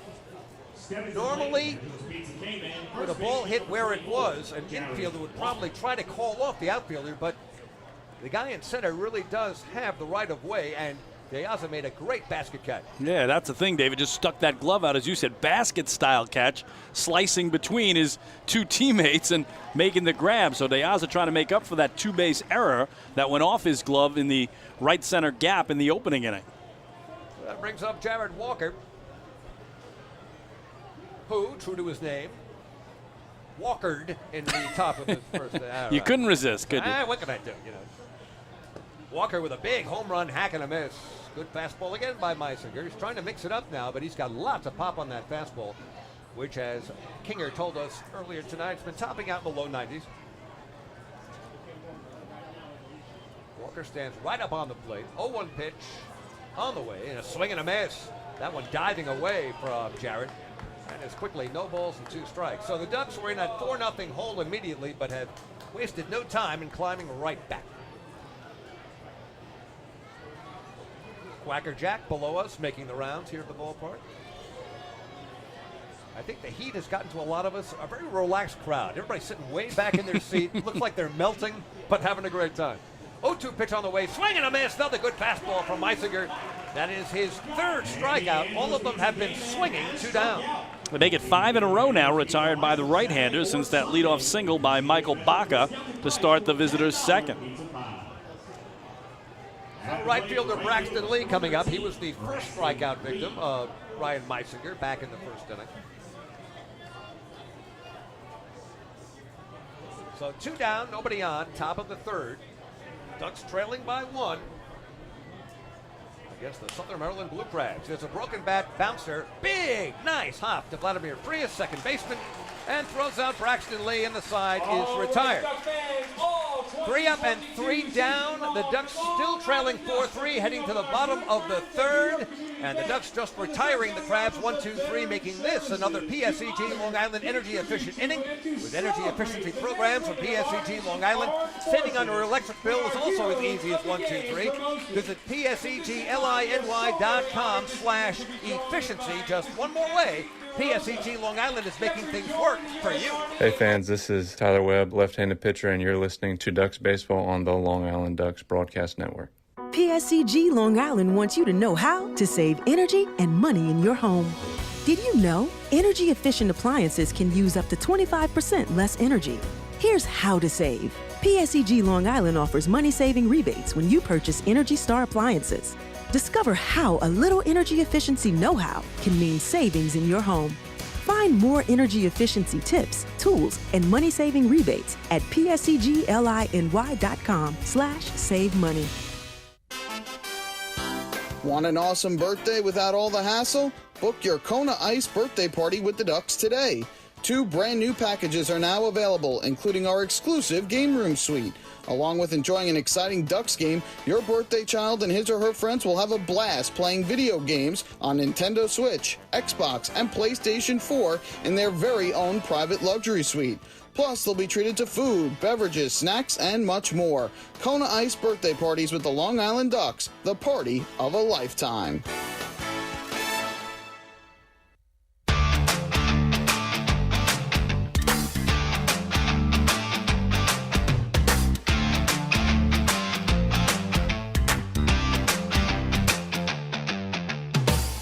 Running through the Atlantic League scores from last night and yesterday afternoon, the Gastonia Honey Hunters finally lost. The Revs beat them 6-2 in York, snapping the 13-game winning streak by Gastonia to begin the second half. Another matinee was in Staten Island, where the Ferry Hawks fell to the Genomes 7-4.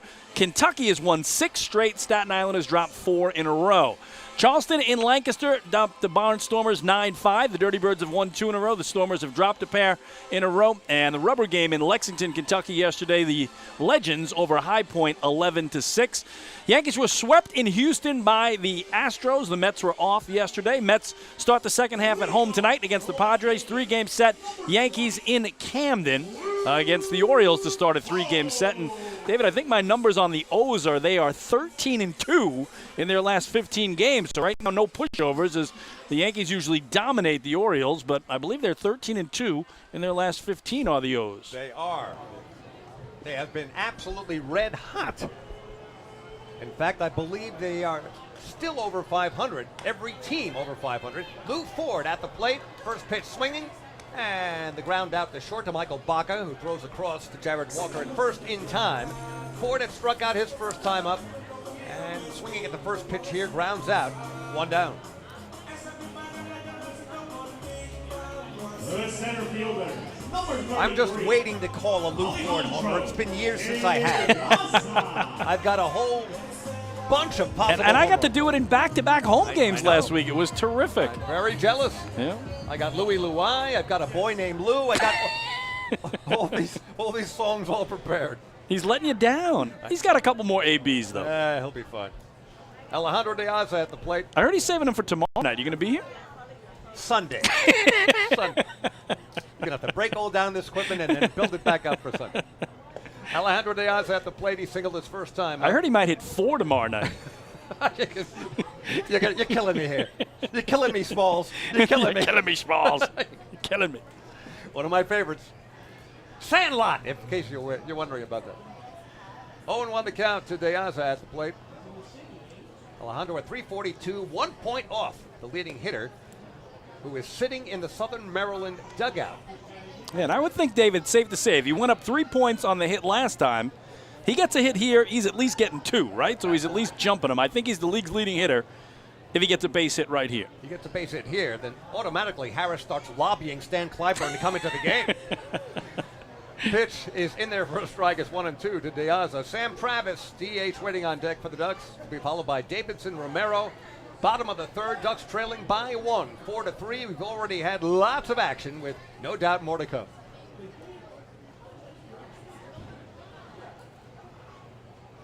Long look in from pitcher Alex Merrithew.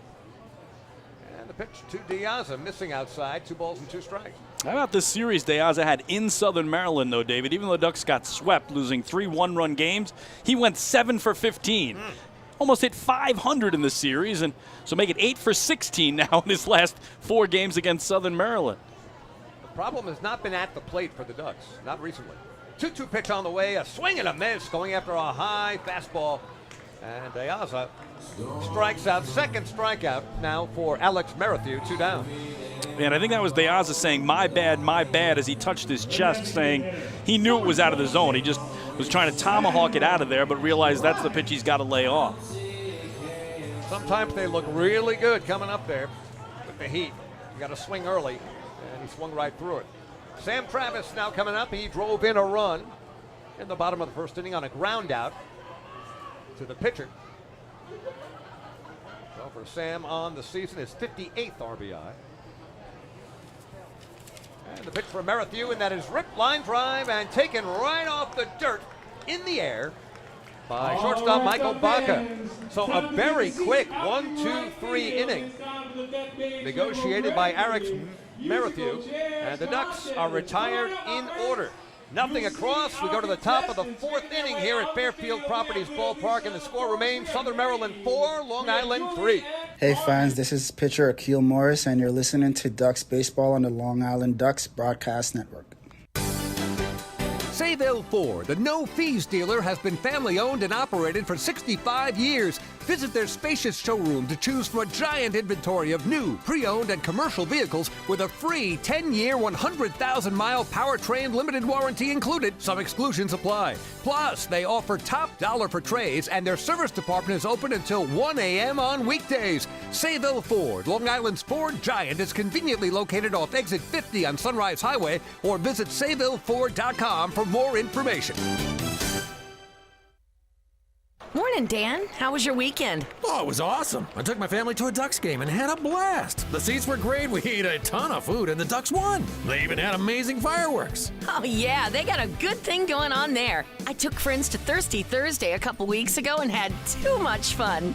They should totally use us in one of their radio spots. You mean like the one we're doing right now? Sure, that works. Ducks Baseball. Good times every time. Get tickets at liducks.com.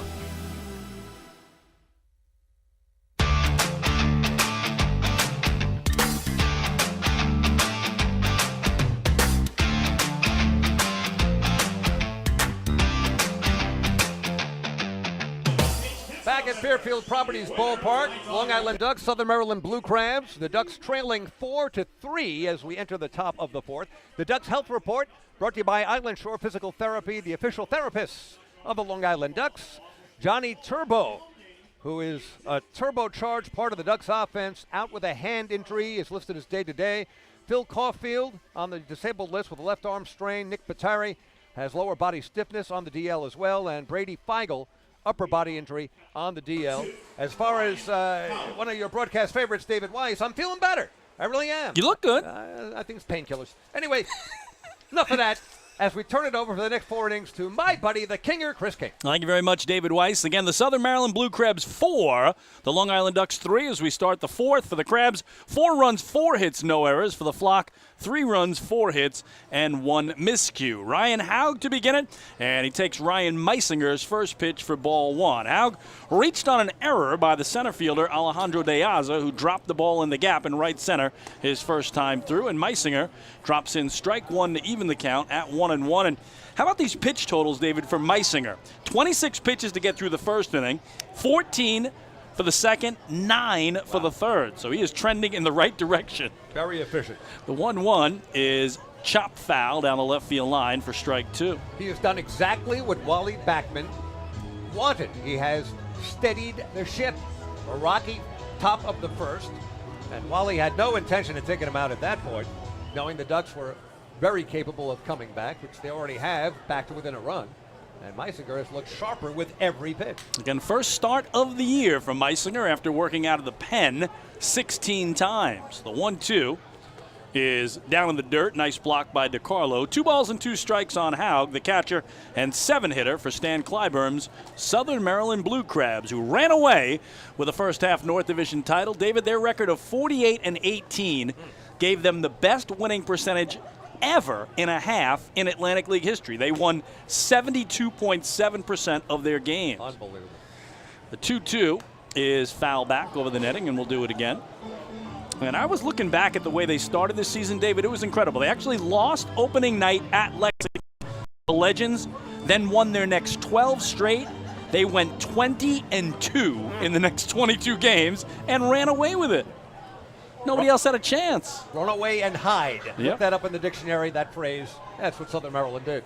That's what they did. Again, the greatest first half statistically of any team in Atlantic League history. So you're talking about 24 years of Atlantic League baseball. That's 48 halves. And again, no team has ever done what they did in the first half. And again, haven't been too shabby in the second half either. They're 10-5, and again, coming off a sweep of the Ducks in Waldorf the last 3 nights.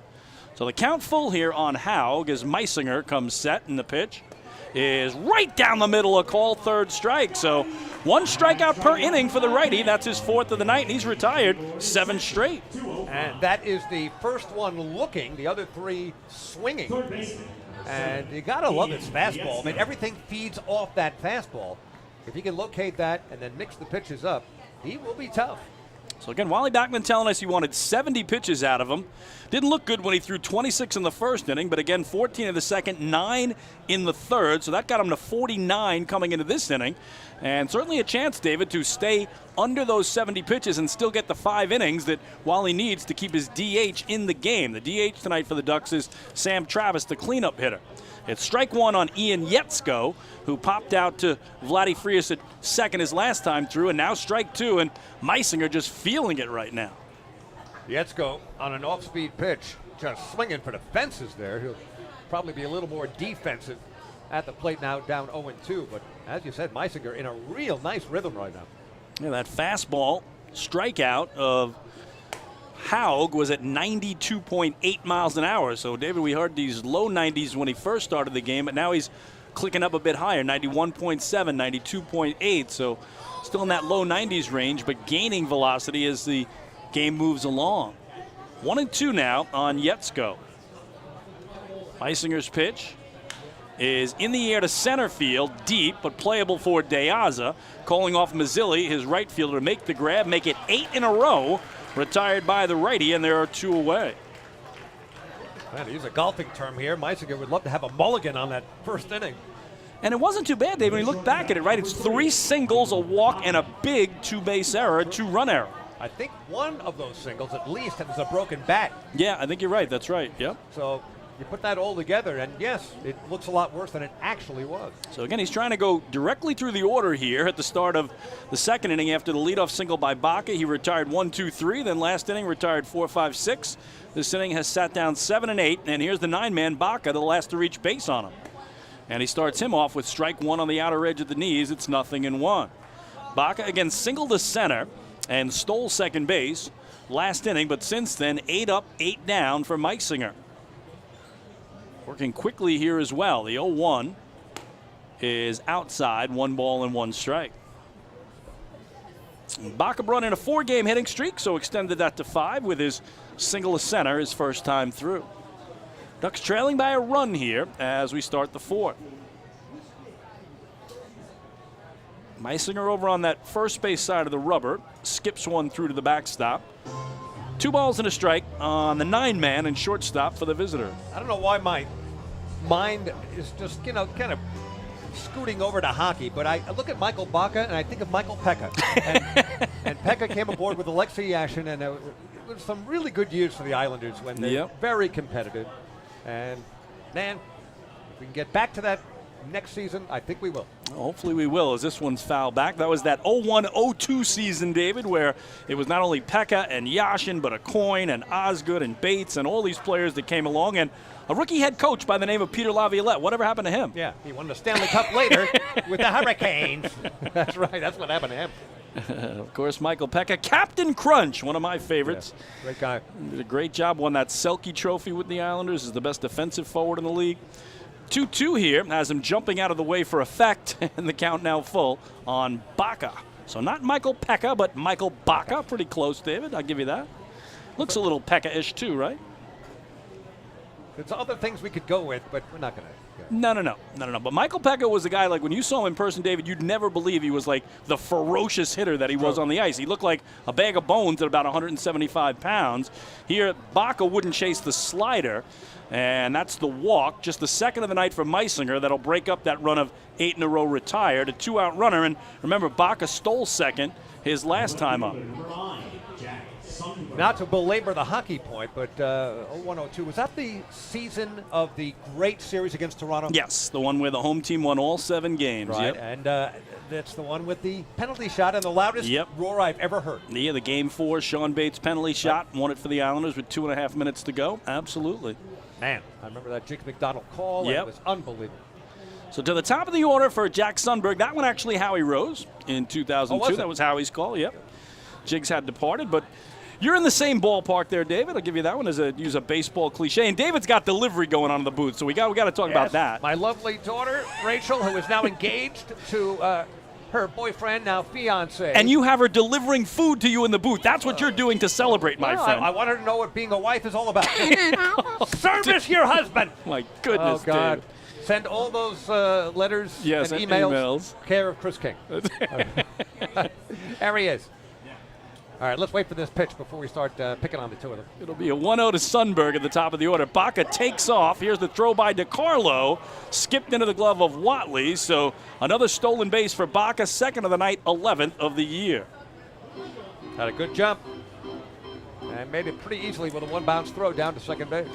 So before I can even talk to the Lovebirds, they have left. They did their job. They delivered my Philly pretzel, and they're gone. You have a way about you, don't you, David? I scare them away. Is it something I said? God, they're gone. And they've got great seats. Front row, a little toward the third base side, near the Southern Maryland dugout. And they're having a great time. By the way, Rachel, Rob, this is your wedding gift. This is foul back. David, I'm not saying they're close to the visitors on deck circle, but they could give some of that pretzel right now to Michael Wolanski, who's getting loose. They're right on top of it. They are. And remember, my future son-in-law is a gigantic St. Louis Cardinals fan.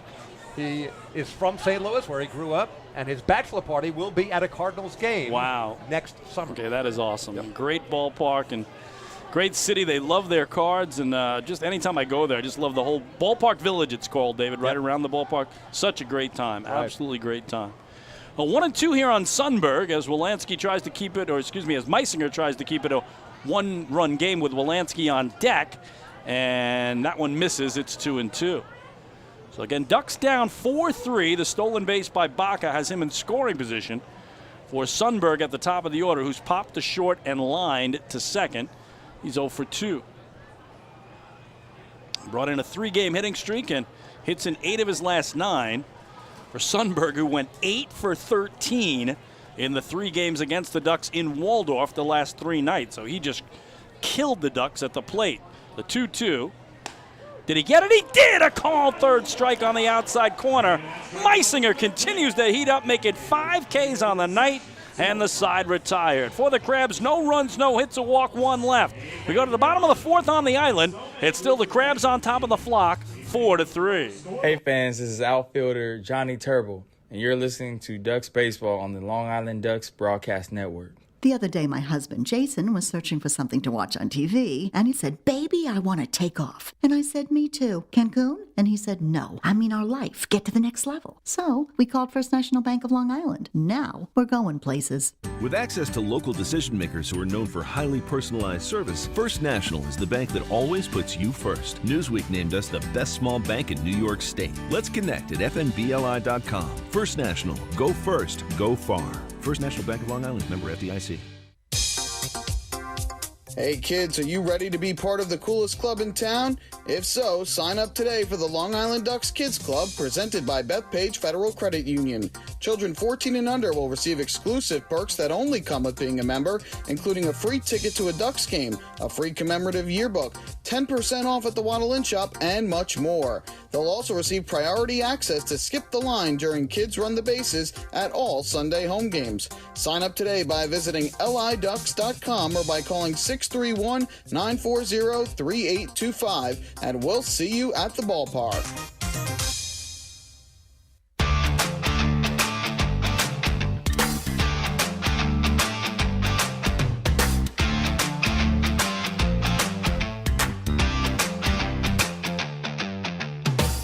It's the Ducks and the Southern Maryland Blue Crabs. It's the start of a 6-game homestand for the Long Island Ducks, 3 against the Blue Crabs, including a post-game fireworks spectacular tomorrow night, 6:35 game time. Sunday, 5:05 game time. Ducks baseball's given out to the first 1,000 fans. It's a Sunday family fun day. Pre-game catch on the field. Post-game, kids run the bases, of course, with moms and dads and whomever.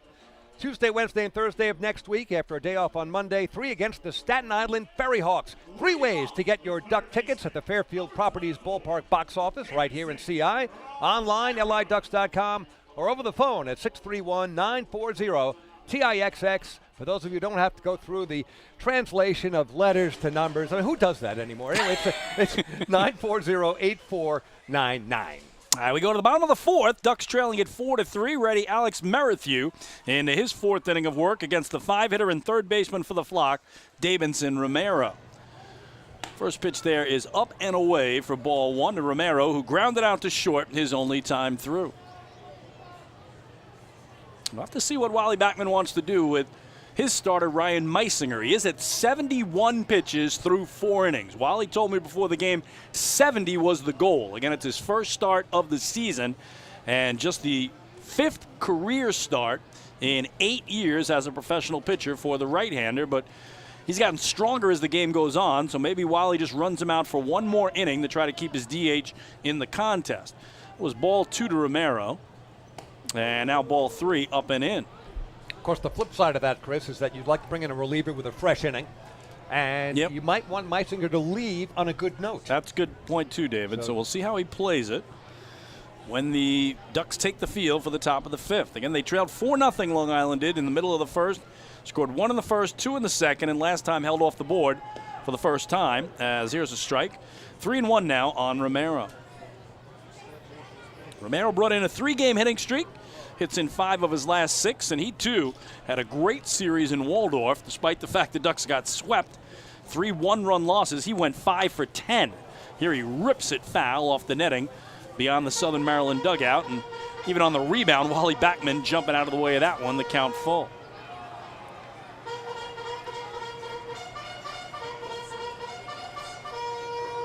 Just a beautiful night for baseball here to kick off a beautiful weekend of baseball, again with fireworks tomorrow, and then another Sunday Family Sunday, a Sunday Family Fun Day on Sunday here as we wrap up the 3-game set, Ducks and Crabs, and then Monday, day off for both teams. Payoff here is down low as he checked his swing, and that's our first National Bank of LI walk to first, go far, tying run aboard for Long Island, open their half of the 4th. The first baseman, number 44, Davidson Romero has not even attempted a steal. But even considering that, skipper Wally Backman, always aggressive, trying to put things in motion. We'll see if there might be a little hit and run involved here. The Ducks trailing by 1, and we're just on the bottom of the 4th as things have kind of flattened out a bit after a action-packed first 2 innings. So here is Carlos Castro again in his home debut. He swung at the first pitch the last time up and grounded out the 3rd, so we barely got to tell you about him. But again, he's a 28-year-old born in the Dominican Republic, calls Evansville, Indiana his home these days. That's a good block in the dirt there by Haug, as that's ball 1 to Castro, who came to the Ducks a week ago today in a trade with the Genomes in Kentucky for Austin Rye. So you think about it, David, the Ducks are down there. They make that trade. Basically, Castro and Rye switched clubhouses, and that was the deal. That's it? Uniform switch? Yes, that's it. Locker room switch, and that's it? That's it. You're ready to go. So Castro, a couple of homers, too, in his last couple of games for Long Island. So he's come up big with a long ball, as here he went for the home run, but fouled it straight back. It's 1-1. He homered Sunday in Kentucky against his old team, and then also homered Wednesday night in Southern Maryland against these Blue Crabs. So 2 homers in his last 4 games with the Flock. A guy who's playing on his 3rd team already this year, as Castro started the year with York. 9 games there, then on to Kentucky, the Genomes for 44 games. As here he might ground into a double play, and indeed he will, as that goes 4-4-3. Wolanski to Walker, and just like that, 2 out, nobody aboard. The catcher, number 2, Sean Goodcarlo. So perfectly tailored for Wolanski, the former Duck, who was really the guy who kind of became Carlos Castro, if you will. We mentioned the Ducks trading Wolanski to Southern Maryland for Austin Rye, and then Austin Rye flipped to Kentucky for Carlos Castro. So if you follow all that, Wolanski just got a double play on the guy he essentially was traded for. There you go. And keep that suitcase handy. Yes, you never that's know right. when you might be heading somewhere. That's right. Here's Joe DiCarlo now with 2 outs and nobody on, and he takes a pitch up high. And that's ball 1 to Joe, who fouled out to the first baseman Jared Walker, his only previous time up. So again, Merrithew has been very efficient. He was only at 37 pitches coming into this inning, whereas the Ducks starter, Meisinger, is at 71 through 4. And this one is popped up a mile high into center field, but Zach Collier barely has to move now, drifts in a couple of steps, and puts it away. That'll do it for the Ducks. No runs, no hits, a walk, nobody left on the double play. We go to the 5th on the island. It's still the Blue Crabs 4, the Ducks 3. Hey fans, this is Scott Harkin, right-handed pitcher, and you're listening to Ducks Baseball on the Long Island Ducks Broadcast Network. Planning your next party or looking for a caterer that will handle all of your needs? Hidden Gem Cafe's got you covered. From setup to service to cleanup and amazing food that is sure to be talked about, they can do it all without breaking the bank. Hidden Gem knows that each event is unique and strives to design a specialized menu for each event. Call the Hidden Gem Cafe for your next party at 631-390-5912. And be sure to follow them on social media too at the Hidden Gem Cafe for ideas and information. Hey kids, are you looking for even more fun when you come out to a Long Island Ducks game? Then be sure to head on over to the Ducks Fun Zone. It's located on the main concourse down the right field line. There you'll find 3 fun-filled inflatables, including the Duck Tail Slide, the Bounce House, and an obstacle course. Enjoy unlimited access to all 3 inflatables for just $5 every game. That's the Long Island Ducks Fun Zone, open during all home games at Fairfield Properties Ballpark.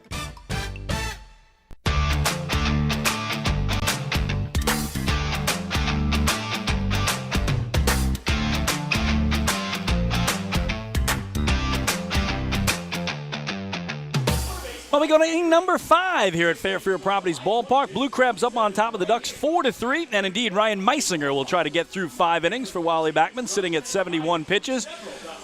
Inning 5 always means 5th inning trivia. We give you the question in the top of the inning, the answer in the bottom of the frame. The question tonight concerns the Ducks' opponent, the Southern Maryland Blue Crabs. This is their 14th year in the Atlantic League. They are still looking for that elusive first ever Atlantic League championship title. They haven't been able to do it. David, they've gotten to the finals twice. They've made it to the Atlantic League Championship Series 2 times, in 2009 and in 2015, but both times lost to the same team. What team is the team that essentially has prevented Southern Maryland from winning an Atlantic League Championship, the team that knocked them out in the finals in both 09 and in 15? Very good question. I'm going to consider it, because the Atlantic League looks a lot different now than it did. That's a good point. Back then. Yeah, that's a good way to look at it, absolutely.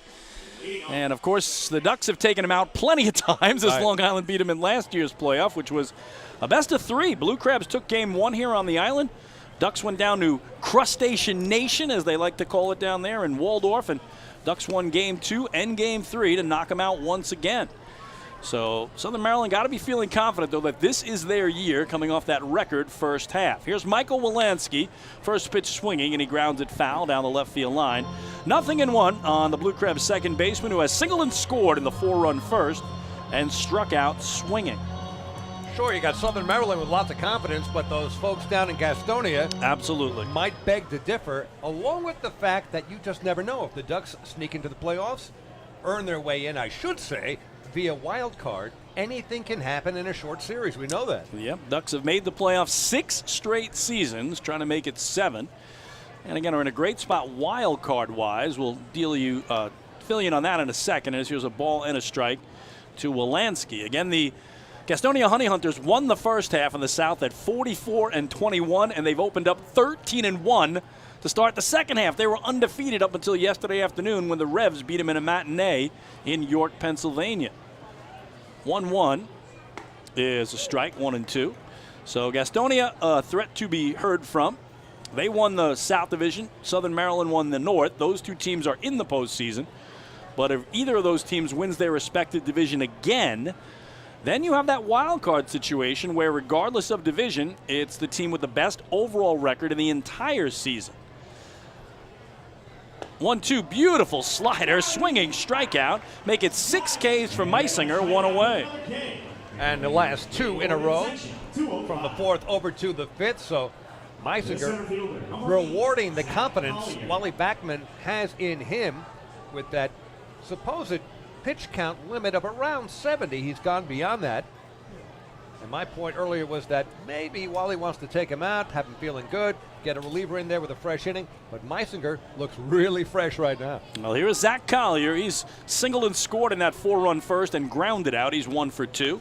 And Meisinger picking the outside edge of the knees for strike 1. So if you look at the wild card standings right now, again, the overall records of the teams who are in contention for the wild card. So in other words, you throw out Southern Maryland, you throw out Gastonia. They can't be the wild card. They are the division winners. The 0-1 here is popped up left side, but that's heading for the seats. 0-2. Check this out, David. The Genomes have 42 overall wins. The Rockers have 41. The Barnstormers have 40. And the Ducks have 39. Wow. So you're talking about 4 teams separated by 3 wins. 3 wins separating those 4 teams. And again, you could have that double wild card situation as well. If both Southern Maryland and Gastonia repeat as division champions, you'd get the top 2 teams in. Right.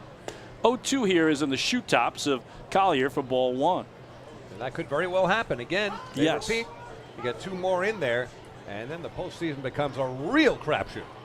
So a long way to see it play out. Again, 66 game halves this year, 132 game Atlantic League season. 1-2 is pulled on the ground, foul down the right field line, and the count holds. So again, even though the Ducks' predicament doesn't look good right now for the second half, you have to remember, they're playing 66 games. They've only played 14 of them.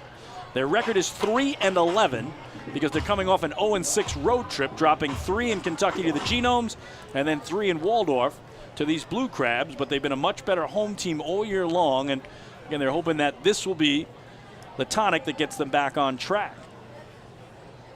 The 1-2 is a good block again by DiCarlo. 2-2 on Collier.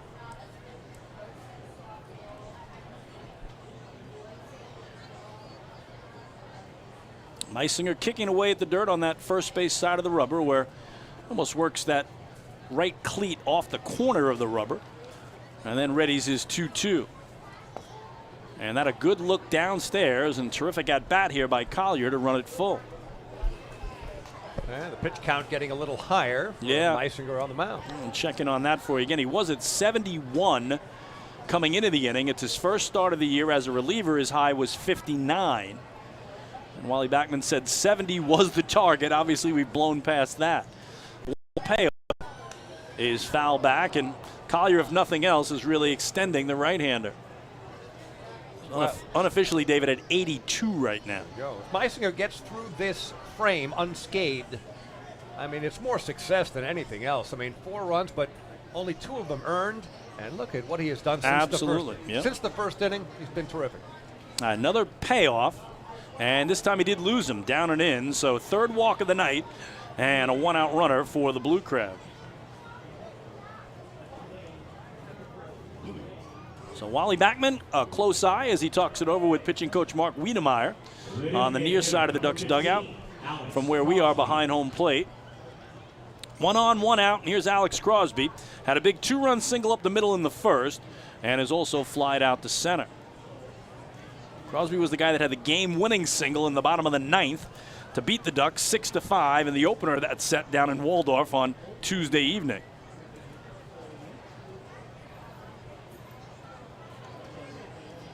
Throw over here, and Collier is back. He's got 1 steal on the year, but he's been caught 2 times. Blue Crabs already have 4 steals and 4 tries in this game.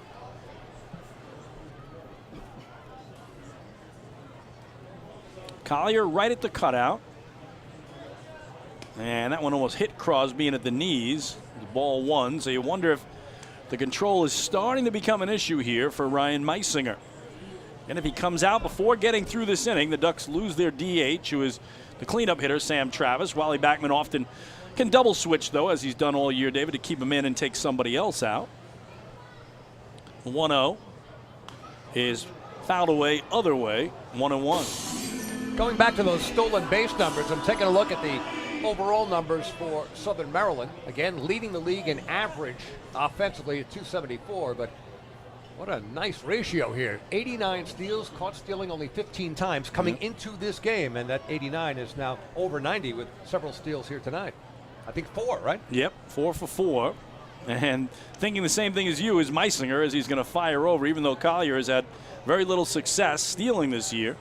Everybody a threat to go right now. And in a one-run game, Ryan taking no chances. Again, 4-3 Blue Crabs. They scored 4 times in the first inning, haven't scored since. Meisinger set at the letters. The 1-1 is popped up out of play down the left field line. A ball and 2 strikes. What Meisinger would like to order here, maybe 1-800 double play. Pick it up, they'll deliver it, you tip, and that's it. That's it. A little Grubhub action here with a double play. Crosby can fly, so it's going to have to be hit right, a little atom ball, right at somebody, one of the middle infielders. That's a good point. So, but we've seen it before, so. And Ducks had it happen to Carlos Castro, hit it right to the second baseman, stepped on the bag, fired to first last inning. 1-2 is another foul ball. So again, they continue to just extend this outing of Meisinger by getting every batter to go deep into the count. Well, if you're thinking Meisinger looks tired, he does not. Still plenty of pop on that fastball, and you can see Crosby at the plate hasn't been able to catch up to it, fouling one pitch after another to the left side. Yeah, still 90 and above on that heater for the right-hander as he's in a battle. 1-2 it remains on Crosby, the cleanup hitter. The runner goes, and Crosby pops it up into left center field. Who's going to make the call here? De Aza, the center fielder, and that's the second out. That's a big pitch to Alex Crosby, and returning to first base is Collier. So within 1 out of getting out of the 5th inning. And if Collier was running with 1 out, chances are he might be going with 2. So Meisinger, I'm sure, will keep a closer eye on him. But a chance for Ryan Meisinger to wiggle out of this. But here comes Mark Wiedemeyer as pitching coach, just to make sure we're not going to make any mistakes with Jared Walker, who has walked and scored and struck out swinging. He's 0 for 1. So meeting of the triumvirate on the hill, Meisinger the pitcher, DeCarlo the catcher, and Wiedemeyer the pitching coach for the Flop. And certainly if Wiedemeyer is asking Meisinger, how do you feel? There isn't a pitcher alive who hasn't said, I feel terrific. Just dandy, leave me alone. I'm staying in. Well, especially, David, with the double hook modified rule. I mean, he knows as long as he gets the next out, the Ducks keep Sam Travis, the DH, right where they want him in the cleanup spot for the rest of the game, and obviously could double switch and put him in the field if they choose to. But you don't want anybody to come out of the starting lineup if you're a pitcher, right? You want to try to keep everybody in, not pull somebody out at the half game point, if you will, just because you couldn't get 15 outs. But that 5th inning rule, though, does give you extra incentive. Yes, absolutely. So, quick conversation between those two. And now the business at hand, Jared Walker from the left side. Again, Collier was off and running on that pop out to center against Crosby. And this one, despite the body English of Walker, is called strike 1, 0-1. Yeah, he stands right up on the plate, so he jumped back as if to signal that pitch was inside. It was not. Now, Walker does have 13 home runs this year. I'm sure that was part of the conversation. He leads Southern Maryland, but he's also been struck out now 83 times on the year. That's 5th most in the entire league. And now Meisinger has him set up at 0-2. So lots of strikeouts, lots of homers from the first baseman for the Crabs. Those 13 homers have him tied for 8th in the circuit. And now 2 outs, 2 strikes. I think it's more than likely Zach Collier's taken off here. Let's see if Meisinger throws over or just concentrates on Walker, trying to get the strikeout that would end the inning and certainly end his outing. Check of first as he comes set. 0-2. Foul back. We'll do it again.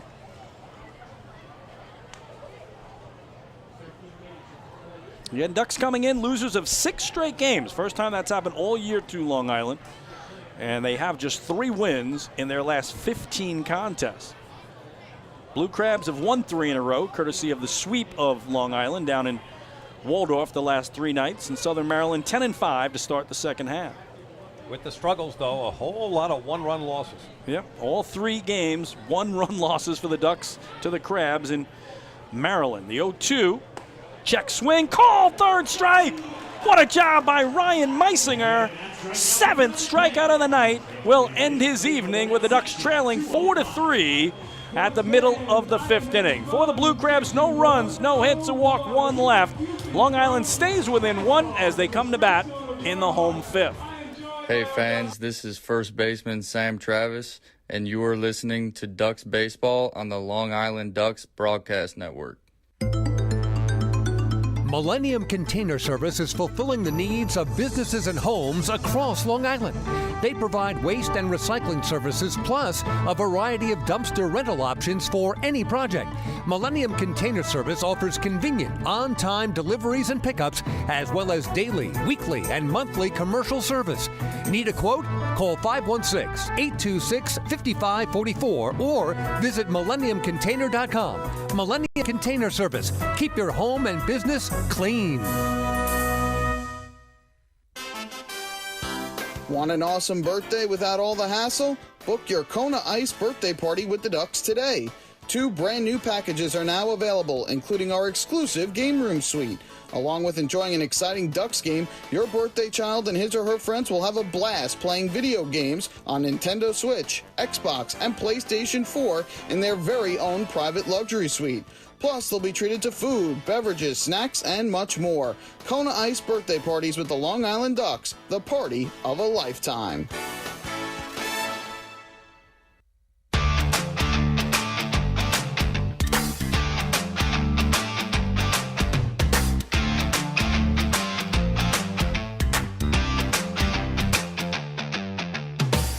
To the bottom of inning number 5 we go. Ducks trail at 4-3. Time to wrap up our 5th inning trivia. Tonight's question about the Southern Maryland Blue Crabs' 14th year in the Atlantic League, still looking for that elusive first championship. David, they've been to the Atlantic League Championship Series twice, 2009 and 2015, only to lose. The question tonight, what team, and it's the same team, beat them in both the 09 and 15 ALCS, Atlantic League Championship Series, denying them that first crown? Obviously not the Long Island Ducks, whose championships came in other years. Yes. So you would go with what was the other most successful team in Atlantic League history, the Somerset Patriots. You are correct. Somerset Patriots beat them in 09, beat them in 2015. And again, the Blue Crabs feel that this is the year, though. This is the year, coming off that record-setting first half in which they went 48-18. But as we know, David, regular season success doesn't always guarantee postseason success either. So we'll see how it plays out. And other teams like Gastonia and the Ducks and even the Genomes have been hot of late. Lancaster on fire to start the second half. They're all going to have something to say about it. So here's Vladdy Frias to start the home 5th. Ducks trailing by a run. Alex Merrithew into his 5th inning of work, and there's a backdoor breaking ball.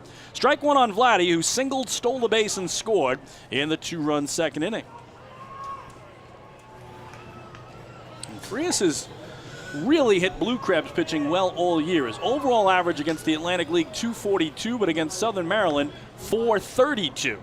So you're talking about almost 200 points higher when he's facing this club, and he has hit both of his home runs this year against their pitching staff. Down 0-2. Love to find a way aboard and then try to use his speed to scratch across a run that would tie the game. 0-2 is taken foul, slicing out of play, left line. The count holds. We mentioned the Somerset Patriots, and I miss them. They're part of the New York Yankee organization now, of course. But the old days of Somerset, Sparky Lyle in the dugout, and the fans with that annoying but passionate chant. Somerset Patriots! Wow, that was deafening. And we heard a lot of that in postseason. 22 years in the Atlantic League, an original 6 team. As here it's a ground ball to short, as Baca will throw out Frias for the first out. A little my notes on them, David. Yep. 6 titles, 01, 03, 05, 08, 09, and 15. So 6 Atlantic League championships. Team that's in second place now, Long Island Ducks with 4. So if the Ducks can win 2 more, they can Ty Somerset, but an incredible, again, 22 seasons in the league. This is also the Ducks' 22nd season, so they tie them now for the longest tenured team in the Atlantic League. But they've moved on to be a Yankees affiliate, and they're doing great things there still in Bridgewater, New Jersey. A lot of great young Yankees have come through them already. Yep. Here's Kevin Watley taking it outside for ball one. He hit his first homer with the Long Island Ducks, a 2-run shot to right center in the second. That brought Long Island within one. So does Watley have him in him to go yard again? That would be something here. Tie the game. 1-0 is a strike. 1-1 now on the Ducks 9-hitter and shortstop. He has a nice long swing when he makes contact. There's a lot of force behind it, and there was nothing cheap about that home run. Nope, not at all. I mean, in right field, Braxton Lee gave it a courtesy look, but that thing was gone off the bat.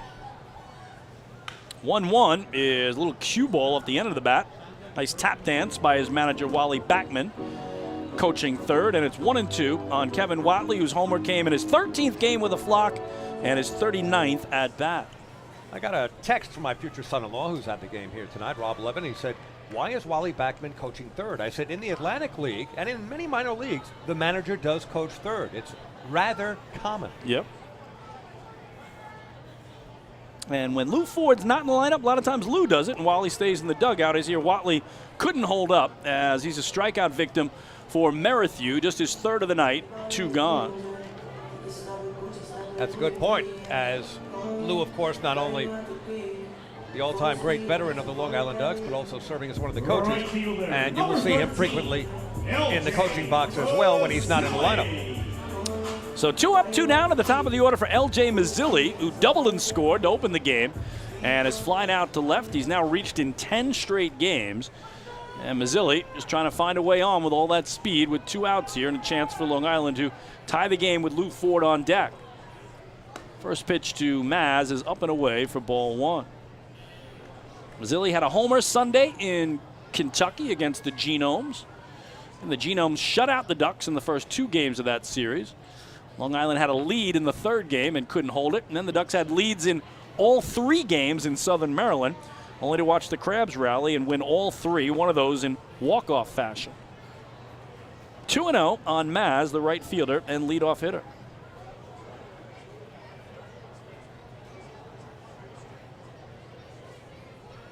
Alex Merrithew comes set above his letters. And Mazzilli chops it off the glove of the third baseman, Yetzko. And that'll probably go down as a base hit, as that was a rocket. We'll see how they score it, but the tying run aboard for Long Island with 2 away. Wow, and Maz actually smashed that one into the ground, and with that short hop, and it is scored a hit, deservedly so. You could see that unless Ian Yetzko was going to get lucky, he basically closed his eyes and put the mitt out just to see if he could catch it. But now Lou Ford comes up in a key spot about midway through this game. We'll see what happens, but LJ, the tying run is aboard. Again, Mazzilli, 12 steals to lead Long Island. He's been caught just twice. Lou Ford tonight has struck out swinging and grounded out to short, 0 for 2. Maz to the cutout does not go, and Ford puts it off the end of the bat out of play down the right field line for strike 1. Again, Lou, we mentioned, playing the field for the first time all year. He's played 11 games prior to tonight. 10 of those starts, all 10 starts as the DH, and 1 pinch hitting appearance. So he's been out in left field, and now he's trying to get Mazzilli around to tie the game or take it over the wall and give Long Island their first lead. 0-1 to the ageless one is a strike, and quickly 0-2. Well, you think of longtime Long Island Ducks, Justin Davies, Ray Navarrete, Danny Lyons, and many others who stuck it out with the Ducks and became such fan favorites. Lou, his 12th season with the Ducks, most of all. Yeah, more seasons now than any other player, and still trying to track down Dan Lyons for most games played in team history. 0-2 with Maz going is on the ground to third. The only play for Yetzko is all the way across to Walker as they get forward, and the side retired. No runs to hit, 1 man left for Long Island. We go to the 6th in CI. It's still Southern Maryland 4 and the Flock 3. Hey fans, this is outfielder Alejandro de Asa, and you are listening to Duck Baseball on the Long Island Duck Broadcast Network. Hey, Hey Ducks fans, the official hotel of the Long Island Ducks is the Radisson Hotel, Hauppauge, Long Island. It's centrally located on the North Shore of Long Island and offers a home away from home for both business and leisure guests. The Radisson Hotel, Hauppauge, Long Island features an indoor pool, 24-hour business center, a fitness center, and complimentary Wi-Fi in all guest rooms. Enjoy the contemporary American cuisine at the Fountain Grill restaurant or grab a quick bite to eat at Cafe Pronto. And best of all, it's only minutes away from Bethpage Ballpark. The Radisson Hotel, Hauppauge, Long Island, the official hotel of the Long Island Ducks. Call 631-231-1100 today. That's 631-231-1100. Your source for everything Ducks is liducks.com. The official website of the Long Island Ducks is the best place to stay up to date with Long Island's hometown team. Purchase tickets to the game, see the full promotional schedule, visit the online store, read the latest news stories, and watch every game live right on the homepage. The site offers an optimal browsing experience on either your computer or mobile device. liducks.com, the official website of the Long Island Ducks, your one-stop shop for all things Ducks baseball.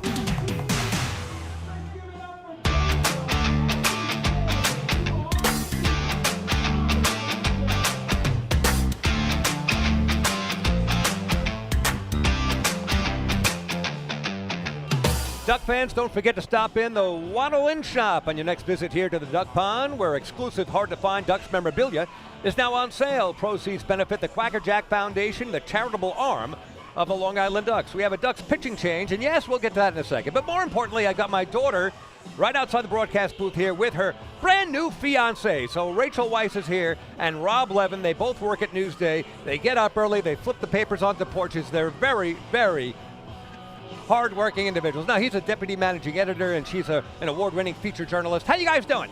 Great. Let's go Ducks. Go Ducks. Very articulate of you. That's great. Go Ducks. That's nice. Enjoying the game? You got great seats. Yeah, we do. Amazing seats. Yep. That's right. So how did you propose? What exactly did you say last Saturday? What exactly did I say? Well, we were in New York City in the park, Prospect Park, and I just told Rachel that I couldn't wait to marry her, and I love her very much.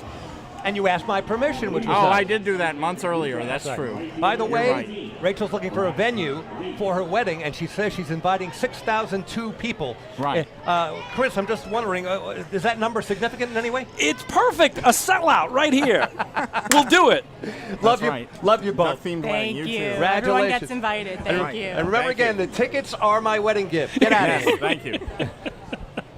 All right, I'm done. Congratulations to the happy couple. Congratulations to you and the entire Weiss family, Thank David. you so much, Kinger. Well, Chris Cepeda first out of the pen for Long Island, and he gets strike one and now strike two on Braxton Lee. As we start the sixth, Southern Maryland Blue Crabs 4, Long Island Ducks 3. We'll give you Ryan Meisinger's excellent final line in just a second. The 0-2 almost hit him there. It's inside, ball one. Meisinger's first start of the year, he goes 5 innings, 4 hits, 4 runs, 2 of those earned, 3 walks, and a season-high 7 strikeouts. He threw 92 pitches, 60 for strikes, 32 for balls. So a little bit over the 70 that Wally Backman wanted to get out of him. But, David, you called it. Wally could see it as here's a check swing. They appeal. He did not go around. It's 2-2. He just got better as the game went on. He gave up 4 runs in the first inning and then nothing the rest of the way. In fact, he only gave up 1 base hit over his last 4 frames. If you thought he would make it through the 5th inning after watching him in the top of the first, Yes. I said, no way. But he did beautifully. Here's the 2-2 from Cepeda, and that runs high. Count now full on Lee, who has struck out swinging and grounded out to second. So we'll see if Chris Cepeda can hang up a couple of zeros, as certainly Meisinger did in the last 4 innings. Nothing but zeros on the board after that 4-run first. Payoff is taken deep the other way toward the pole. If it's fair, it's trouble, and that is just foul. Wow. Count holds at 3-2. That was close. Down the left field line.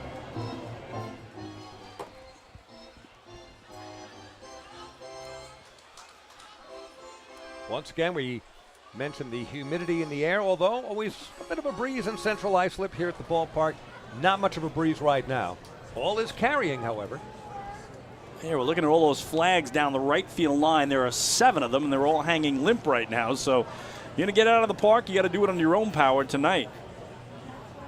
Payoff is a slider pulled on the ground to first. Castro flips to Cepeda, scored 3-1 for out number 1. A little closer to first base than the Ducks might have liked, but Cepeda got over there just in time and 1 down. So again, Meisinger, a terrific first start as he gives Wally Backman those 5 strong innings. And if you go back to that first inning, he only gave up 3 singles, but the walk hurt him as that became a run. And then a dropped fly ball in right center by Alejandro De Aza cost him 2 unearned runs. So you go 5 innings of work, give up 2 earned runs on 3 walks and 7 strikeouts. Wally will take that every time. Here's Ryan Haug, and he takes down and away from Cepeda for ball 1. Haug has reached on that error by De Aza in right center when it glanced off his glove and brought home a pair of runs in the 4-run first, and he's also looked at strike 3.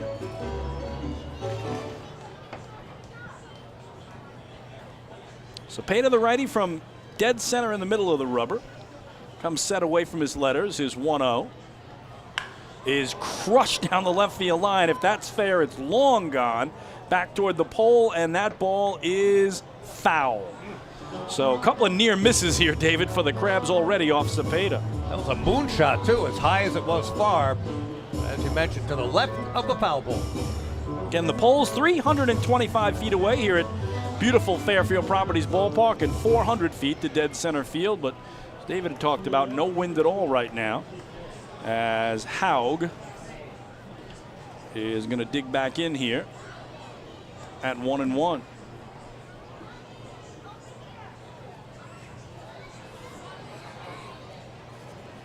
And he chops this one foul over his own dugout into the netting for strike 2. Take a look at Cepeda's herky-jerky delivery. It looks like he's coming sidearm, but I don't think he actually is. Not three-quarter, but he does a little something with the ball behind him. And it can't throw the batter off in terms of timing. 1-2 slider just misses away. 2-2. Cepeda, the native of Port Jeff Station, played a year of college baseball at Dowling in 2016. His first year with the Ducks, first year in the Atlantic League, second year of pro ball, no affiliated ball for Cepeda. Played in the Frontier League prior to this season. And here it moves away on him and the count full. It's too bad about Dowling College, too. The late, great Dowling College. Beautiful campus, right? Yeah, beautiful, which has gone into disarray with all kinds of problems trying to find new owners over the years. But Dowling produced some great baseball players, some great teachers, and many others. The Aeronautics out to the east as well, but I live not far from Dowling, and my wife got her master's in education there. Nice. So we do miss Dowling and that area just to the south of Montauk Highway in Oakdale. There'll be a 1-out payoff to Haug from Cepeda, and he breaks his bat and rolls it to Romero at third. Plenty of time to throw across to Castro, 2 gone. So Cepeda looking for a 3-up, 3 down if he can get Ian Yetzko, who has popped to second and fly to center, 0-2. Cepeda did not pitch in the 3 games in Southern Maryland the last 3 nights, one of just a couple pitchers who didn't get work for Long Island. Wally Backman telling me the only player who's down tonight is Sandy Baez, who pitched last night there in the Ducks' 11-10 loss. Here a bunt shown and dropped foul by Yetzko, trying to use that speed. 0-1. Plenty of speed, too. He never turned around and motored all the way, sprinting to first base, finally turning around once he got there.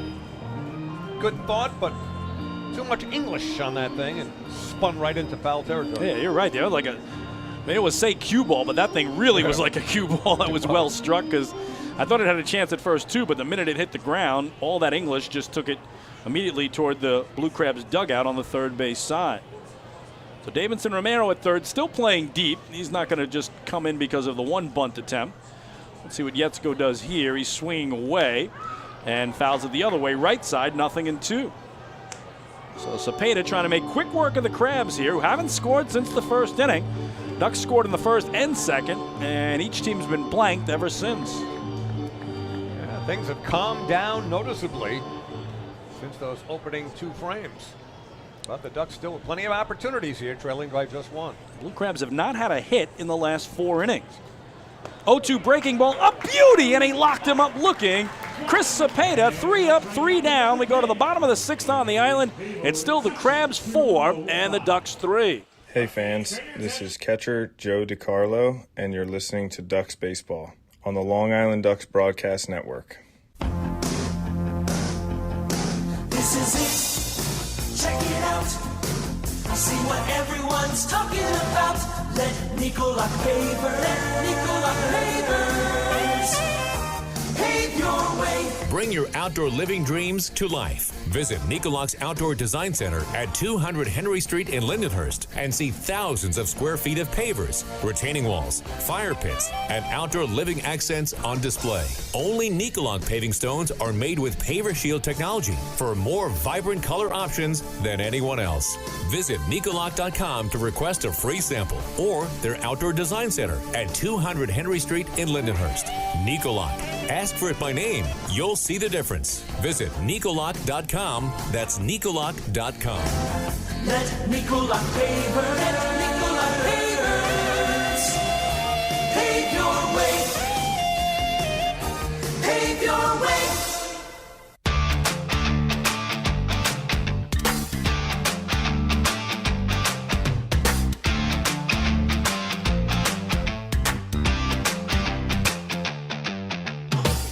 Yet another reminder, Duck fans, that it's a 3-game series against the Blue Crabs here at Fairfield Properties Ballpark. Another one tomorrow night, and then Sunday at 5:05 p.m. a day at the beach, and then right here to CI. Perfect day.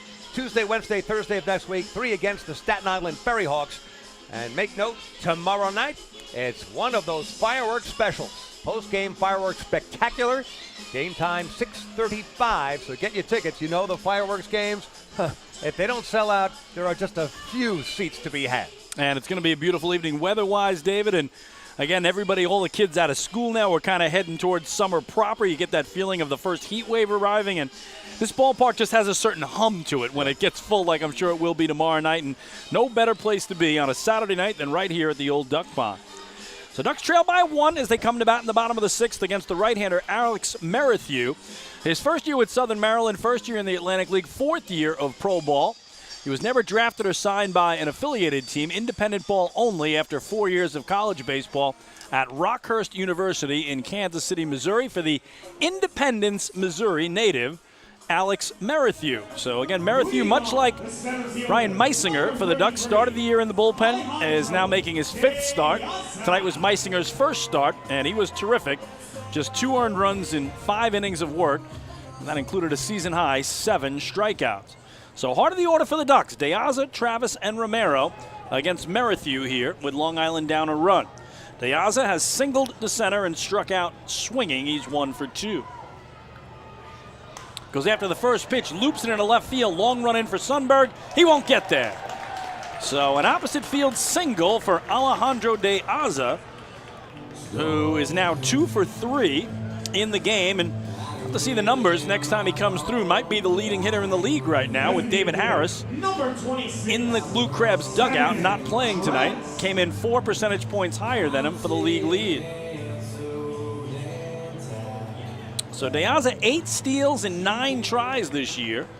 Certainly a threat to go. And here's Sam Travis, who drove in the first run tonight for the Ducks with an RBI ground out back to the pitcher Merrithew, and has lined out to short since. So De Aza right at the cutout, held on by Walker. Does not go, and this one's hit deep to right field. Braxton Lee going back at the track near the wall. He looks up, and it's gone! An opposite field, 2-run homer for Sam Travis. His 9th of the season, and that gives Long Island their first lead of the night. It is 5-4 Flock. Travis steps on home where he now has 3 runs batted in. Sam I Am has done it again.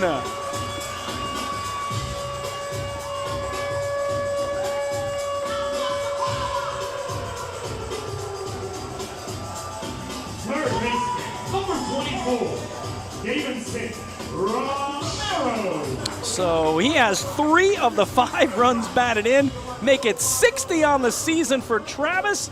And David, all it took was you stepping out of the booth for a minute, and the Ducks have the lead. Wow, you can thank my bladder for that.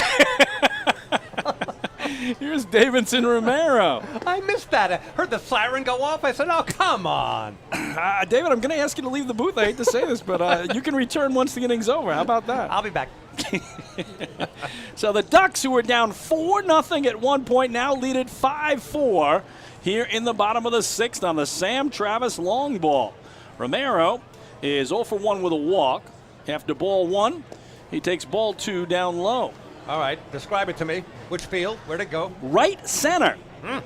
Going the other way was Sam Travis. The drive in 2.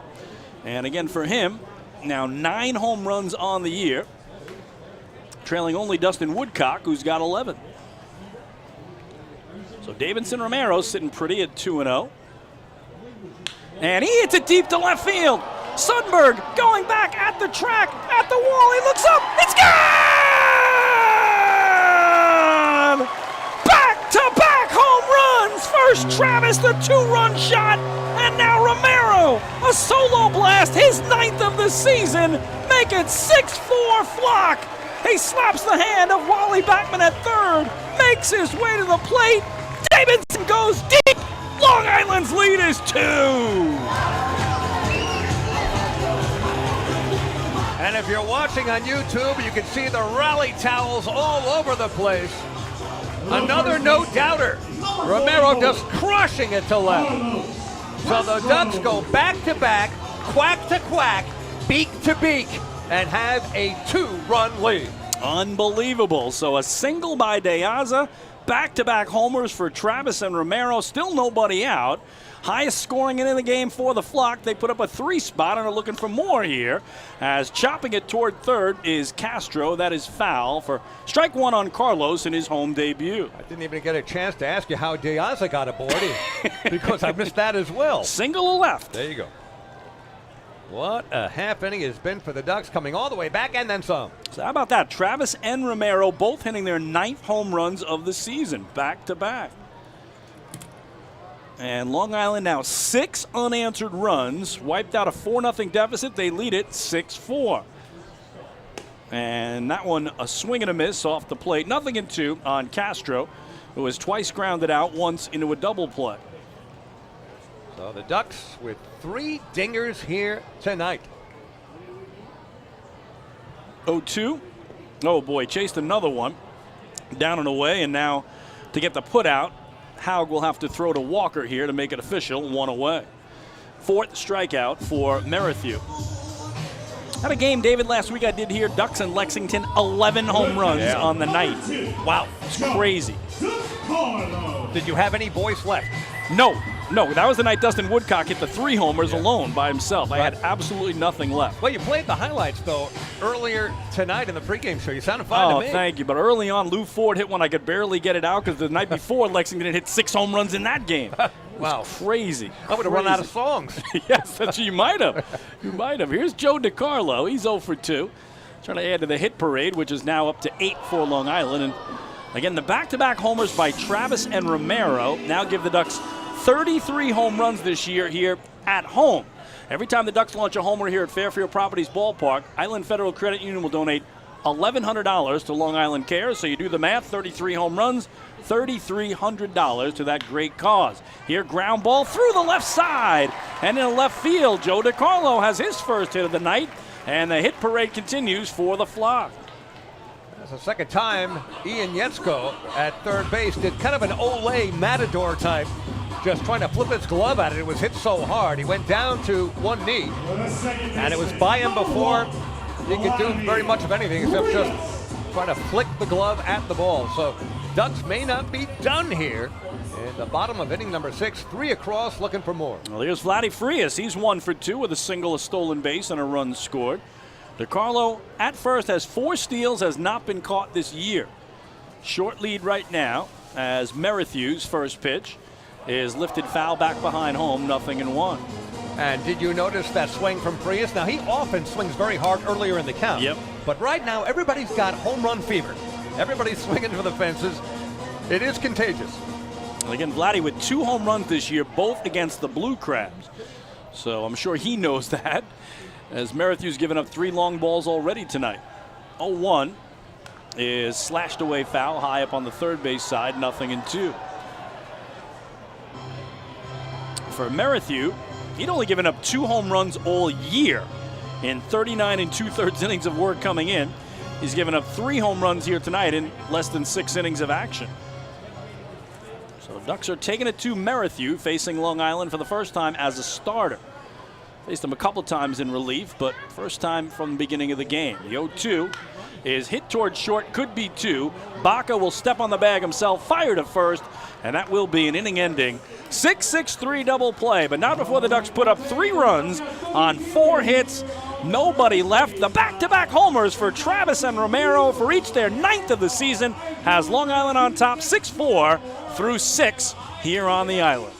Hey fans, this is left-handed pitcher Brady Feigl, and you're listening to Ducks Baseball on the Long Island Ducks Broadcast Network. When we see Long Island, we see you.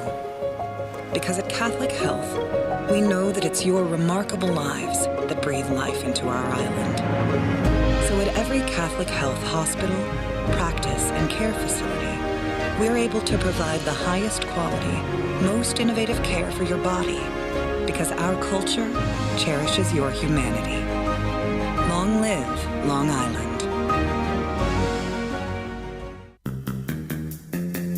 Take your group out to the game this season and enjoy all the fun of Ducks baseball at discounted prices with the picnic area, luxury suites, party deck, and so much more. Bringing your group to the game will be an unforgettable experience. The Ducks even offer opportunities to sing the national anthem, serve as the Ridgewood Savings Bank color guard, be the Nickolock Dream Team, or put on a pregame performance. To book your outing today, call 631-940-3825 and ask for the group sales department. Long Island Ducks baseball. Good times every time. Hey fans, this is infielder Vladimir Frias, and you're listening to Ducks Baseball on the Long Island Ducks Broadcast Network. Hey Ducks fans, the official hotel of the Long Island Ducks is the Radisson Hotel, Hauppauge, Long Island. It's centrally located on the north shore of Long Island and offers a home away from home for both business and leisure guests. The Radisson Hotel, Hauppauge, Long Island features an indoor pool, 24-hour business center, a fitness center, and complimentary Wi-Fi in all guest rooms. Enjoy the contemporary American cuisine at the Fountain Grill restaurant or grab a quick bite to eat at Cafe Pronto. And best of all, it's only minutes away from Bethpage Ballpark. The Radisson Hotel, Hauppauge, Long Island, the official hotel of the Long Island Ducks. Call 631-231-1100 today. That's 631-231-1100. Hey kids, are you looking for even more fun when you come out to a Long Island Ducks game? Then be sure to head over to the Ducks Fun Zone. It's located on the main concourse down the right field line. There you'll find 3 fun-filled inflatables, including the ducktail slide, the bounce house, and an obstacle course. Enjoy unlimited access to all 3 inflatables for just $5 every game. That's the Long Island Ducks Fun Zone, open during all home games at Fairfield Properties Ballpark.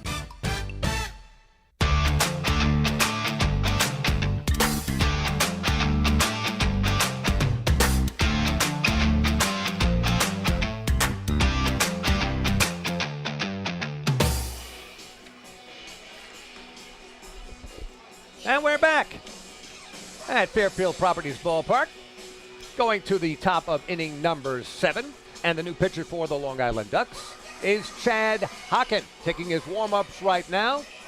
Hocken, the 6'2" right-hander from Pomona, California.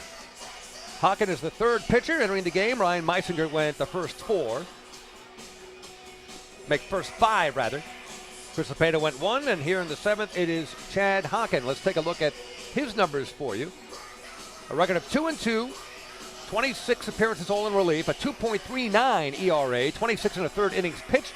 He's given up 19 hits, 7 earned runs, has struck out 26, walked 15. Chad Hocken has done some very good work out of the bullpen, and skipper Wally Backman is looking for him to do more of that tonight with the Ducks up by 2. Yeah, Cepeda, a terrific 6th inning as he went 1-2-3 on a pair of groundouts and a strikeout. So officially, Chris, 1 inning of work, no hits, no runs, no walks, 1 K. Hocken, as David told you, from Pomona, California, the 27-year-old, first year with the Ducks, 5th year of pro ball, played his college ball at Cal State Fullerton, spent 4 years in the Cubs organization, going from rookie through high A, and that's the highest he reached. So Hocken trying to do what Cepeda did, Cepeda was in the right place at the right time as the Ducks went from a run down to 2 up.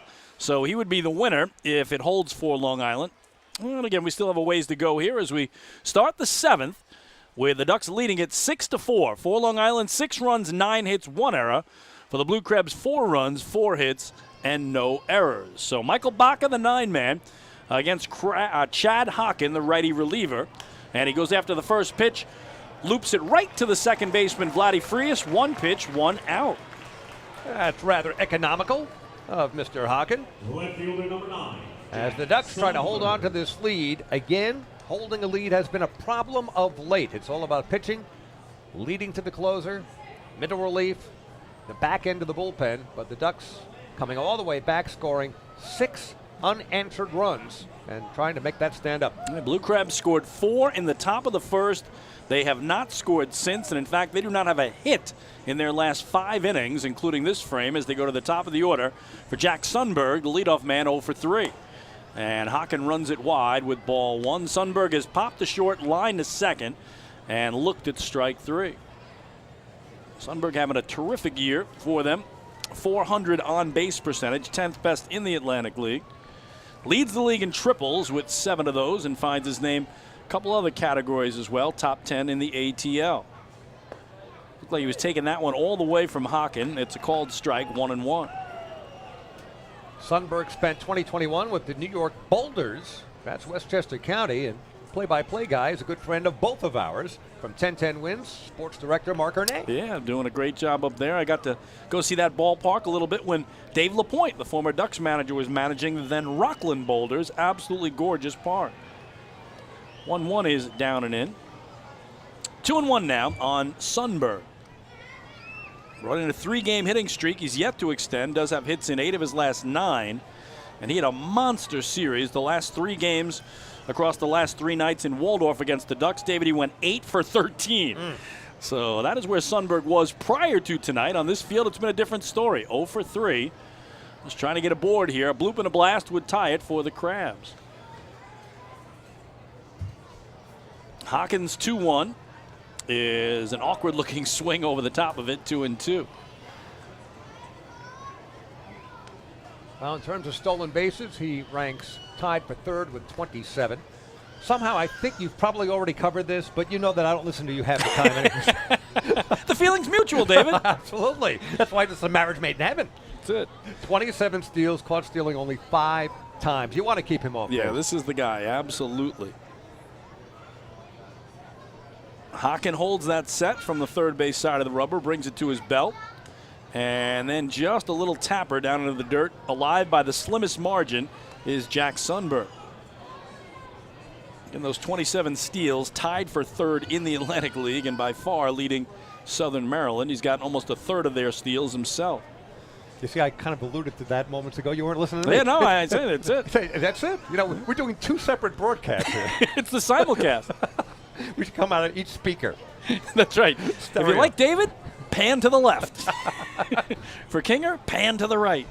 I think that would very work. few listen in the middle. Very few. Right. The 2-2. Did he get him? He did. A called 3rd strike. Make it 9 strikeouts now for Ducks pitching. 2 away. Great pitch. Superior pitch by Hockin. Plenty on it. Obviously, Sundberg looking for something else. Completely fooled. So, Michael Wolanski, the former Duck, next up. He's singled his first time up and scored, but since then, back-to-back strikeouts swinging for the second baseman and 2-hitter for Stan Clyburn. As David detailed earlier when I was listening intently, Wolanski has turned it around after batting just 200 as a Duck. He's hit .333 as a Blue Crab. See? I give you credit. I said that about an hour ago. There's strike 1 as Hockin trying to follow suit with what Cepeda did and what Meisinger did to finish up. And the Crabs had 4 runs on 3 hits in the first inning. They had a Baca single in the second inning, and they have not had a base hit since. And here we are in the 7th. 0-1. Breaking ball, pulled on the ground to short. Should be no problem for Watley over to Castro. And once again, 1, 2, 3 go the Blue Crabs. Time to stretch. Middle of the 7th on the island. It remains Long Island 6, Southern Maryland 4. Hey fans, this is infielder Elgin Mazzilli, and you're listening to Ducks Baseball on the Long Island Ducks Broadcast Network. Sayville Ford, the no-fees dealer, has been family-owned and operated for 65 years. Visit their spacious showroom to choose from a giant inventory of new, pre-owned, and commercial vehicles with a free 10-year, 100,000-mile powertrain limited warranty included. Some exclusions apply. Plus, they offer top dollar for trades, and their service department is open until 1 a.m. on weekdays. Sayville Ford, Long Island's Ford giant, is conveniently located off Exit 50 on Sunrise Highway, or visit SayvilleFord.com for more information. Morning, Dan. How was your weekend? Oh, it was awesome. I took my family to a Ducks game and had a blast. The seats were great. We ate a ton of food, and the Ducks won. They even had amazing fireworks. Oh, yeah, they got a good thing going on there. I took friends to Thirsty Thursday a couple weeks ago and had too much fun. They should totally use us in one of their radio spots. You mean like the one we're doing right now? Sure, that works. Ducks Baseball. Good times every time. Get tickets at liducks.com.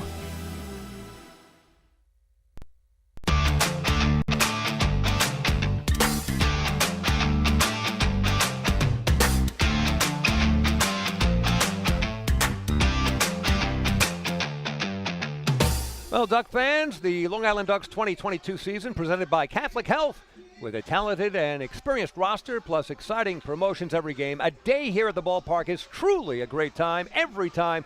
Tickets on sale for all Duck home games at the Fairfield Properties Ballpark box office, online, liducks.com, or calling 631-940-TIXX. That's 631-940-8499.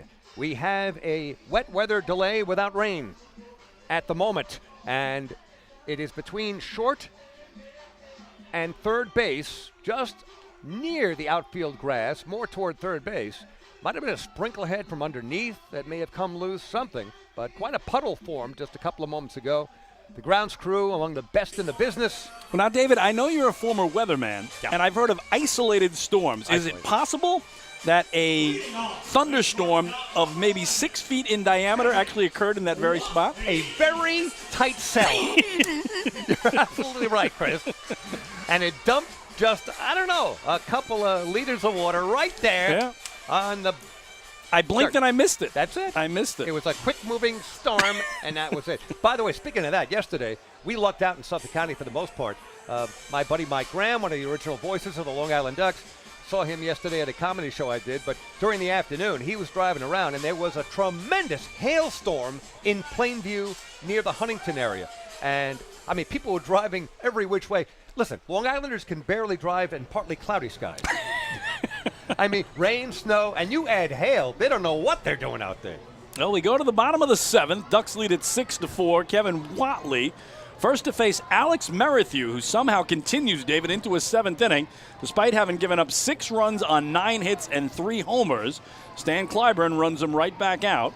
And it's ball 1 to Watley, who hit his first homer as a Duck, a 2-run shot to right center back in the second. Since then, he's struck out swinging. Pokes it the other way to short. Michael Baca, plenty of time to overhand, knew Jared Walker, 1 gone. Yeah, Baca taking a chance there with a short hop and going just with the mitt without his hand backing it up. So that could have easily crawled up his arm, almost did, but held onto it for the first out. Well, to the top of the order for Lee Mazzilli Jr. That's what the LJ stands for, Lee Jr. Son, of course, Lee Mazzilli, who played for both the Mets and the Yankees. He's had another nice night, 2 for 3, single-double as Maz digs in. Mazzilli now has reached base in 10 straight games, has hits in 8 of those contests. First pitch to him is a nice slider strike from Merrithew, 0-1. Lou Ford waiting on deck. He is one of just 3. Do I have that right? Let me see. I believe, no, 2 or 3 hitless Ducks tonight. I believe he just one of 2. Him and Carlos Castro, as Maz puts it a mile high, but in a left center field. Playable for the center fielder, Collier, for the out. 2 away. Maz wears number 13. Do you remember the first player you ever remember growing up who wore 13? I do.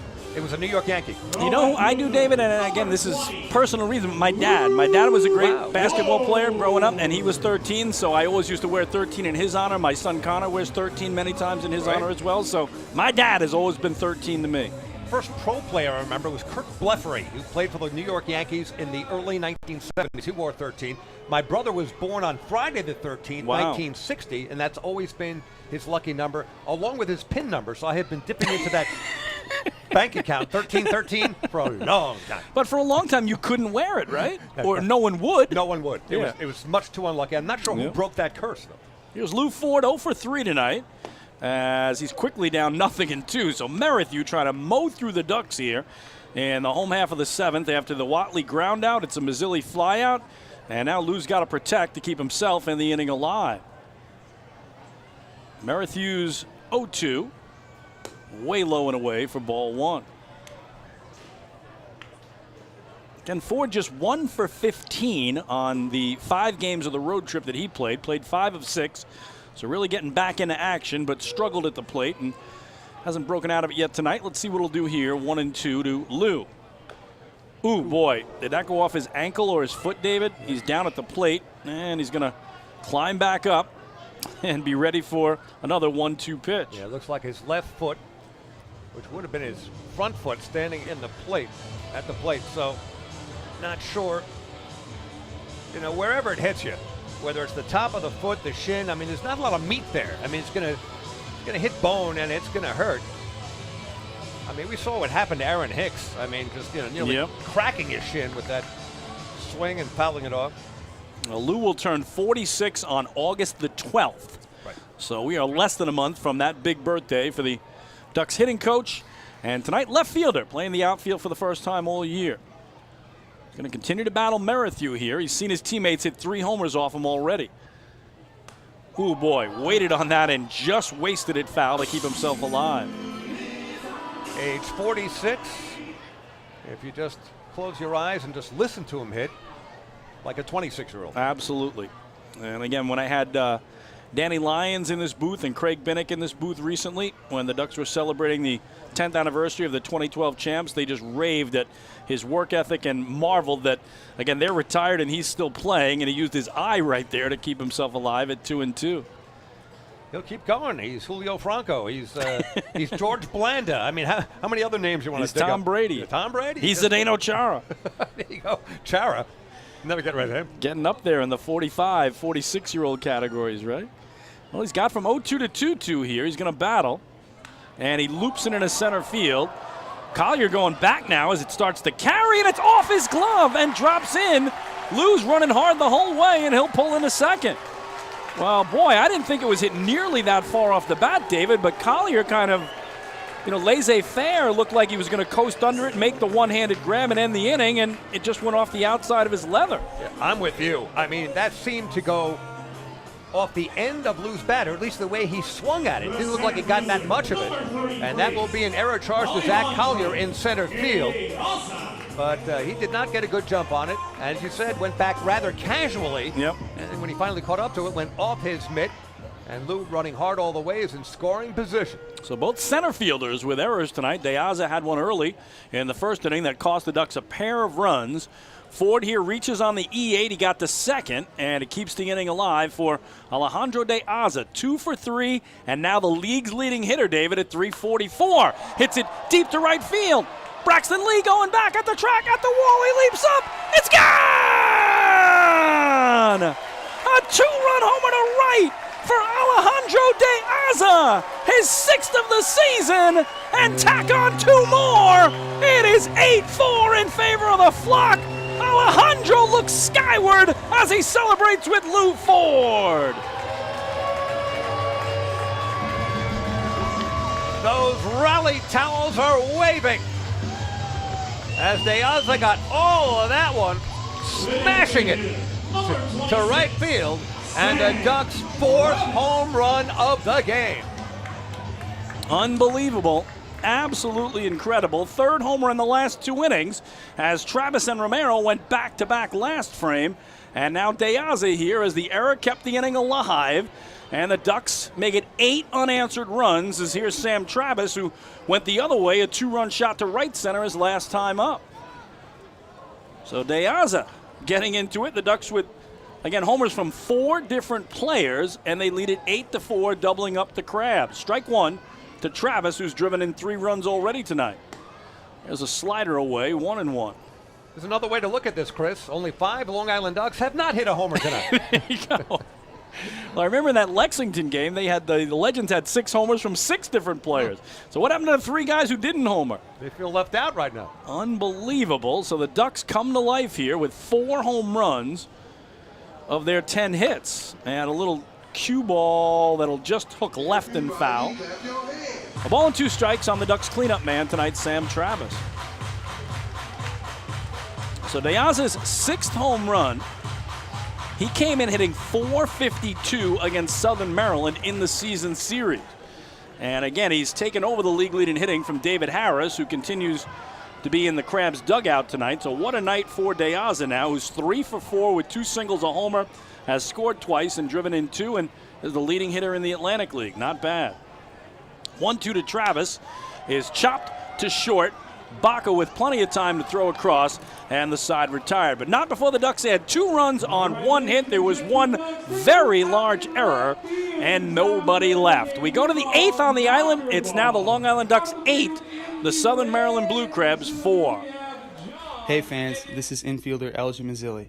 Hey fans, this is pitcher Joe Iorio, and you're listening to Ducks Baseball on the Long Island Ducks Broadcast Network. Last night while my husband was sleeping, he shouted, "Baby, I want more." And I said, "What more could you want? You got me." And he said, "I was dreaming about a new house." So we went online to First National Bank of Long Island and applied for a mortgage. Best night of my life. With competitive mortgage rates and flexible solutions, First National is the local bank that always puts you first. Let's connect at fnbli.com. First National. Go first. Go far.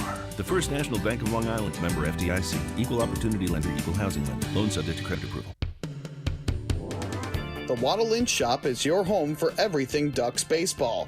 The team store is full of official Long Island Ducks merchandise, great gifts, hard-to-find memorabilia, team apparel, and so much more. You can even get your favorite name and number put on the back of your very own Ducks jersey. Celebrate Waddle Inn Wednesday as well, with exclusive deals in store during every Wednesday home game. Visit the Waddle Inn Shop today at Fairfield Properties Ballpark or shop online anytime at liducks.com.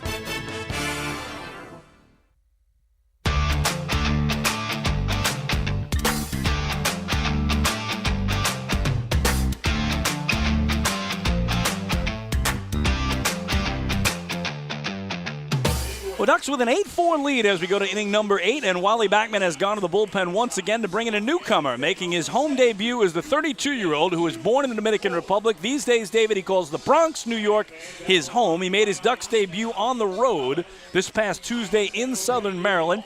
He's pitched in the Diamondbacks and Marlins organizations from rookie through AAA and was pitching in Mexico prior to this year.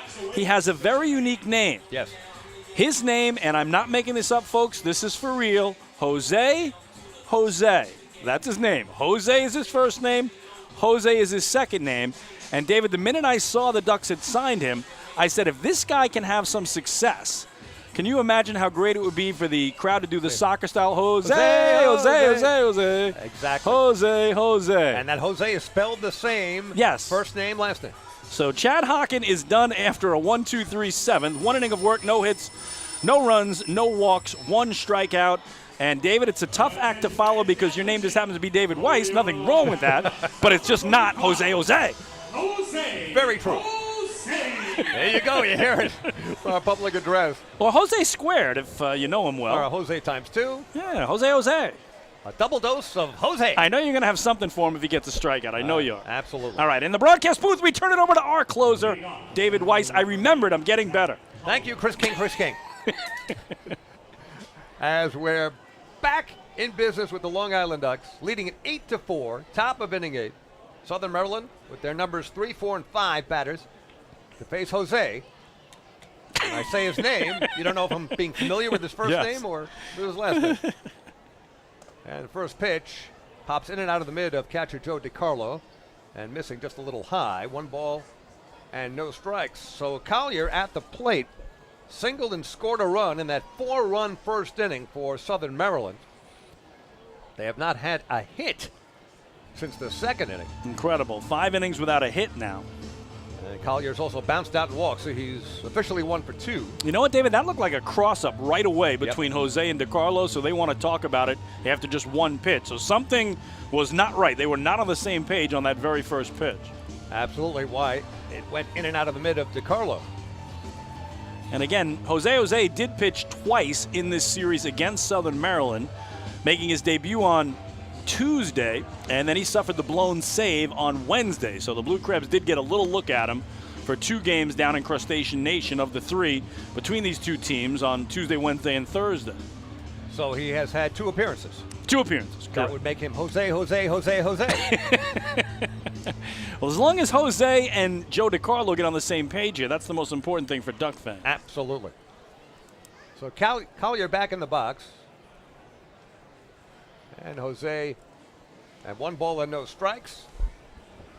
Ducks now with a much healthier 4-run lead, thanks to another deuce in the bottom of the 7th.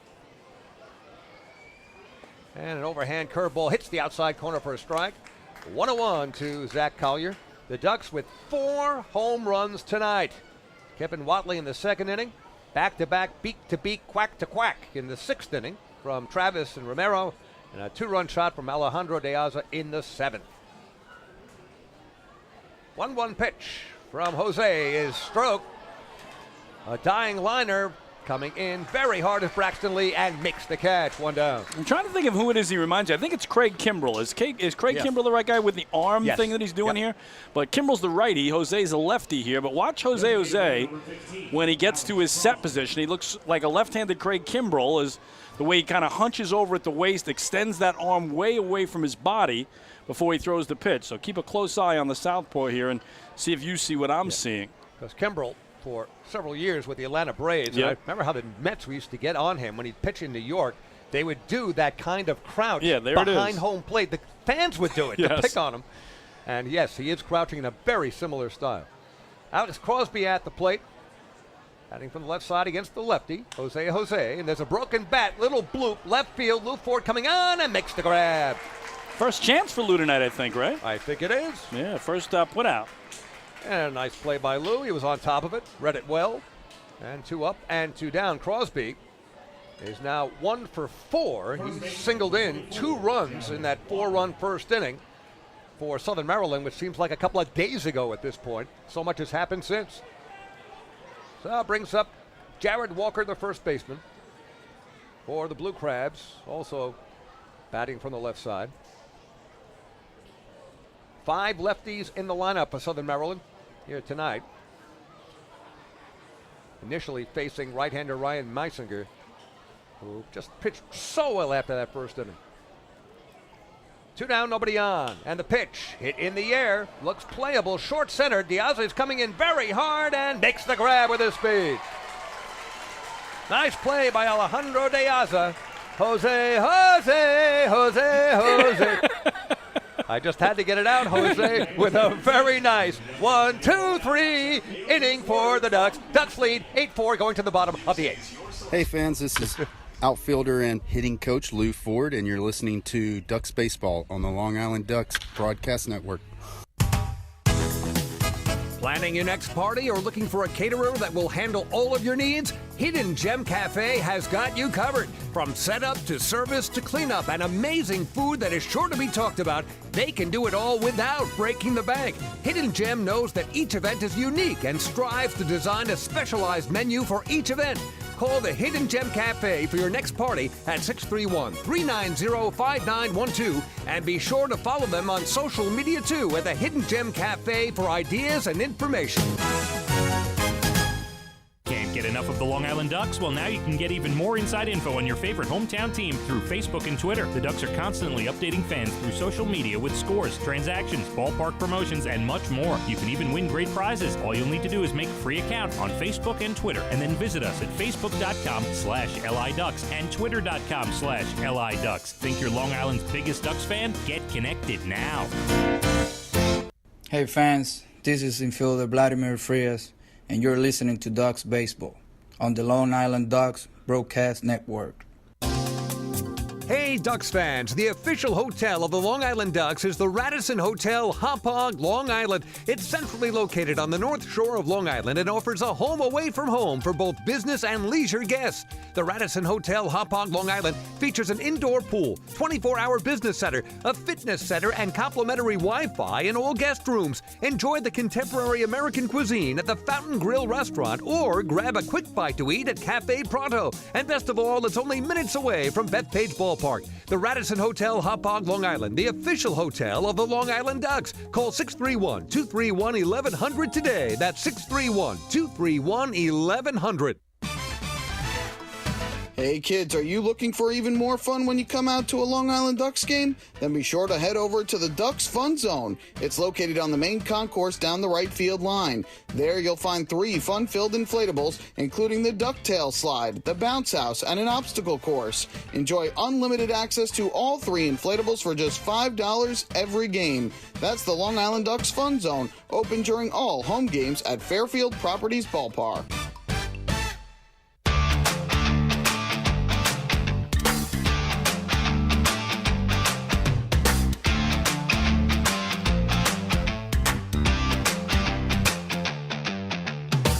Well, we go to the bottom of the 8th, and Stan Clyburn goes to his bullpen for the first time tonight as he brings in the right-hander, Cody Strayer, 6'1", 195-pounder out of Worthington, Ohio. And he will replace Alex Merrithew.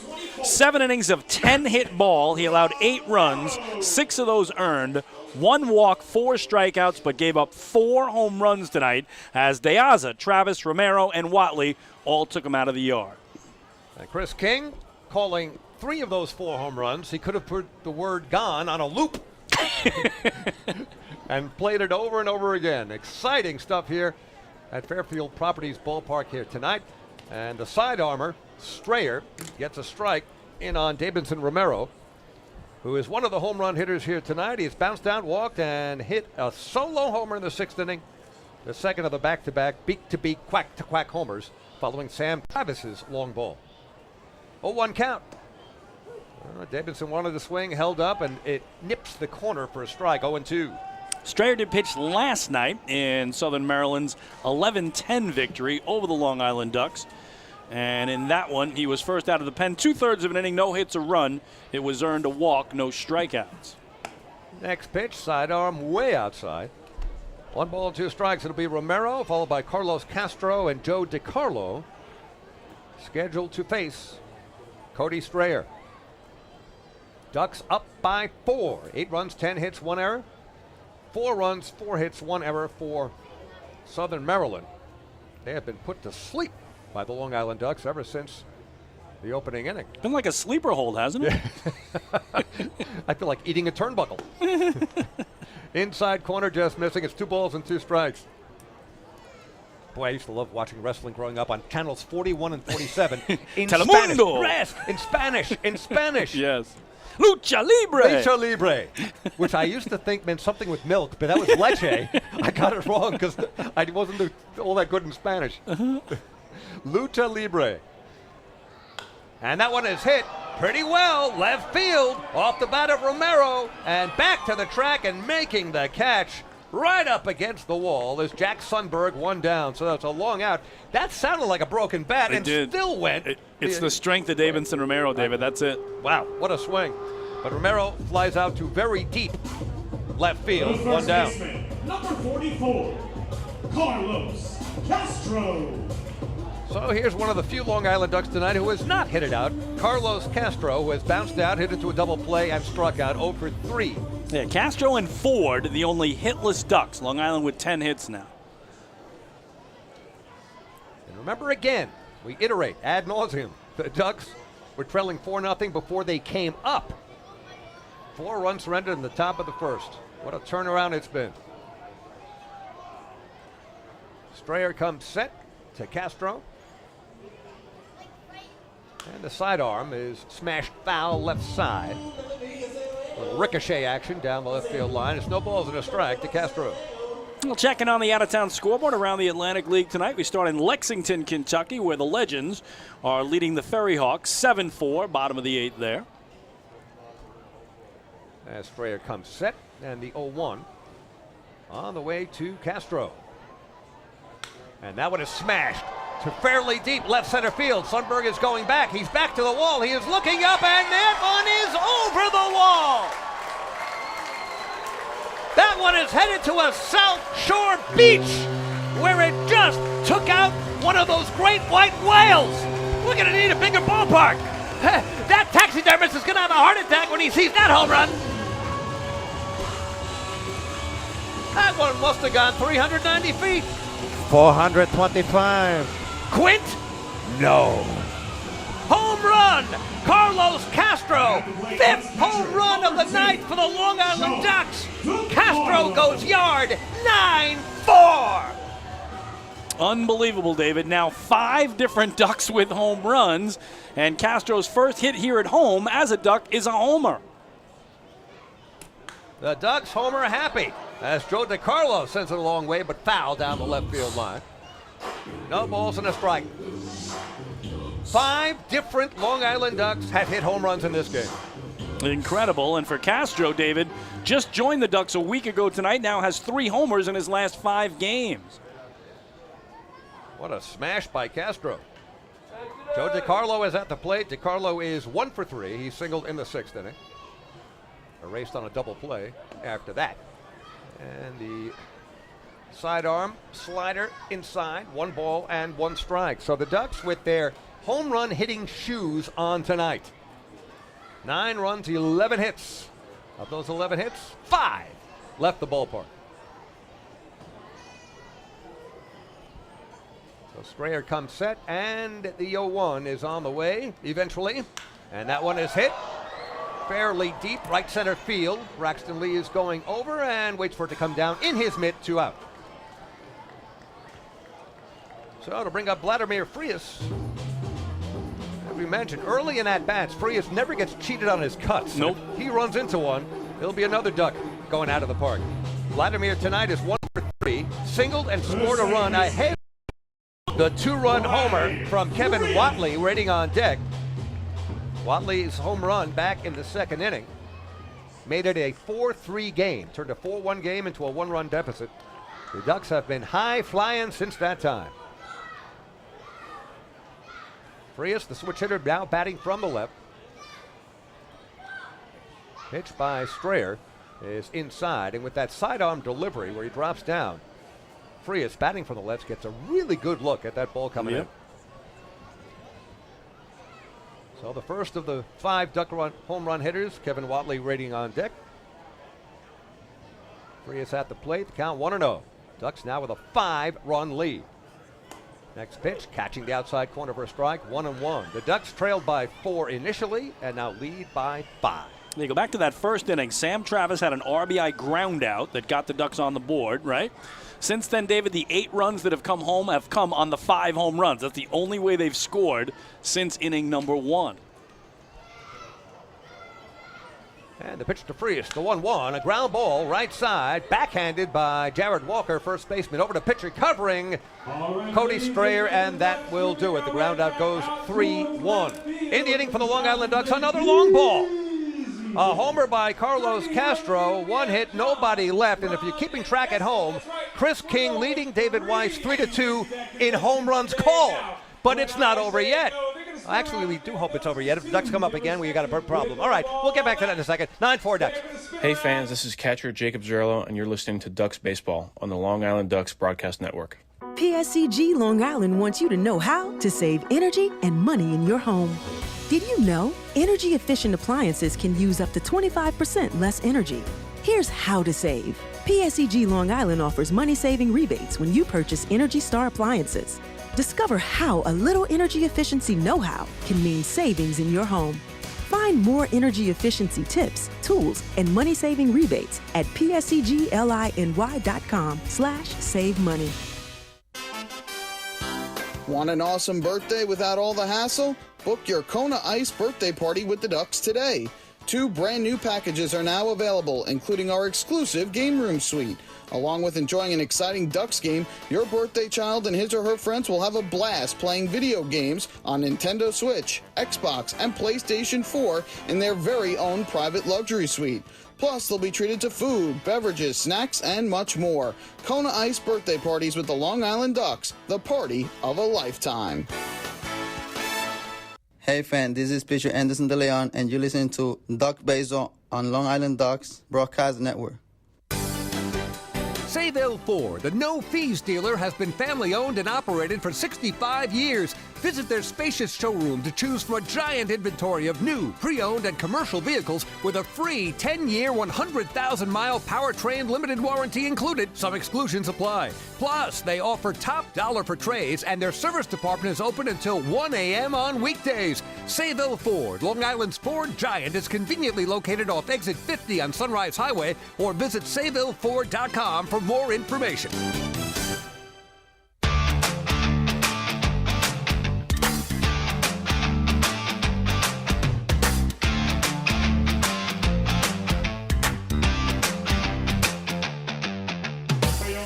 Well, we go to the ninth. Ducks with a 9-4 lead, and the newest pitcher for Wally Backman is the right-hander and former Yankee Nick Goody. He replaces Jose, who threw a 1-2-3 eighth. He got 3 fly balls, David, 1 to center, 1 to left, 1 to right, and his night was done. So Nick Goody trying to close it out with a 5-run lead as the Crabs come to bat in their half of inning 9. And it's Braxton Lee at the plate to lead off against Nick Goody, pitching from the stretch, as most relievers do, although nobody's on, and he gets a strike.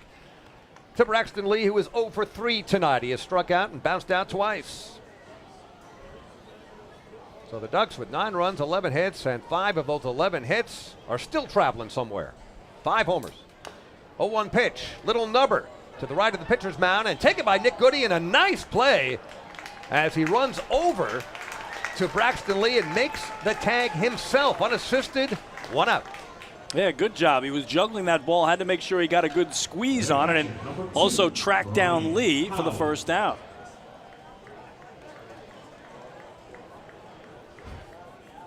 So this brings up Ryan Haug, catcher for the Southern Maryland Blue Crabs, who reached on an error back in the first inning. Turned out to be a 2-run error committed in center field by Alejandro De Aza, who's more than made up for it in many ways here tonight. He's also struck out and bounced out 0 for 3. And a swing and a miss against Nick Goody. It's 0-1. How about this, David? Of the last 24 batters faced by Ducks pitching, they've retired 22 of 24 with the lone exception a pair of walks. The only 2 Blue Crabs to reach since the 3rd inning. Incredible. After that first inning, you wouldn't have thought that would be the case. Swing and a foul straight back off the bat of Haug. And very quickly 0-2 to the Southern Maryland number 7 hitter. And Michael Baca led off the second with a single. Since then, 22 of the next 24 batters have been retired by Ducks pitching with just a pair of walks, the only 2 men who have reached, that being Collier and Baca himself. That's it. No hits since. And the 0-2 pitch hit in the air. De Aza, no problem. Camps under it nicely and makes the catch. 2 down. And the Blue Crabs down to their final out. How about this? If Nick Goody can get the final out here, David, on this batter, Yetzko, the Ducks will have had Cepeda, Hawken, Jose, and Goody all go 3 up, 3 down out of the pen. Unreal. Retiring everybody in order. What a performance by the Duck bullpen. Yep. And by Ryan Meisinger as well after that first inning. And the pitch to Ian Yesko is, I believe, a little outside for a ball. Scoreboard has not registered anything yet.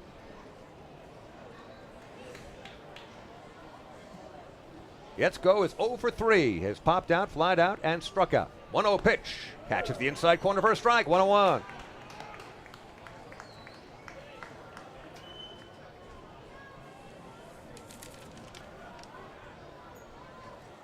Ducks on the precipice of breaking a 6-game losing streak. Don't go there. Swing and a miss. And the Blue Crabs down to their final strike. 1 ball and 2 strikes. Chris knows that I am the voice of death in many cases, especially when I say things like, oh, this game is zipping right along. But in this case, I feel pretty confident. Fans are on their feet. You hear them clapping along. They still got the rally towels. It's 1-2. The pitch on the way. Swing and a miss! And there it is! What a comeback effort by the Long Island Ducks! And with the heat we're enjoying right now across Long Island, we have to channel the Beach Boys. If everybody had a quacker across Long Island, then they'd all be quacking, and we'd all be smiling. The Ducks beat the Blue Crabs 9-4. Everybody is quacking with homers galore. Everybody is quacking with homers galore. 9-4, the final. Ducks win. Ducks win. Ducks crush the Blue Crabs 9-4. Win. Nicely done, David. Off key, but nice. Unbelievable job by the Ducks tonight. As you said, the 6-game losing streak is history. Southern Maryland's 3-game winning streak comes to an end as Long Island tonight, after a first inning that saw them get outscored 4-1, end up with 9 unanswered runs in the game, and again give up no hits whatsoever to the Blue Crabs in the final 7 innings of this contest. Just incredible. And if you can say you saw this coming, it'd be tough to fathom after that top of the first. We expected a fairly high-scoring game, but as it turned out, the Ducks just hammered the Southern Maryland Blue Crabs, pummeling them with 5 home runs along the way. As my daughter and her fiancé make their way out, along with all the Duck fans who leave with smiles on their faces. A great comeback effort, entertaining game, and then some. Those rally towels were used quite often here tonight. We'll be back with a post-game show in a moment. Again, the final score, Ducks 9, Southern Maryland 4. Hey fans, this is outfielder Dustin Woodcock, and you're listening to Ducks Baseball on the Long Island Ducks Broadcast Network. Hey, Ducks fans, the official hotel of the Long Island Ducks is the Radisson Hotel Hauppauge, Long Island. It's centrally located on the north shore of Long Island and offers a home away from home for both business and leisure guests. The Radisson Hotel Hauppauge, Long Island features an indoor pool, 24-hour business center, a fitness center, and complimentary Wi-Fi in all guest rooms. Enjoy the contemporary American cuisine at the Fountain Grill restaurant or grab a quick bite to eat at Cafe Pronto. And best of all, it's only minutes away from Bethpage Ballpark. The Radisson Hotel Hauppauge, Long Island, the official hotel of the Long Island Ducks. Call 631-231-1100 today. That's 631-231-1100. Your source for everything Ducks is liducks.com. The official website of the Long Island Ducks is the best place to stay up to date with Long Island's hometown team. Purchase tickets to the game, see the full promotional schedule, visit the online store, read the latest news stories, and watch every game live right on the homepage.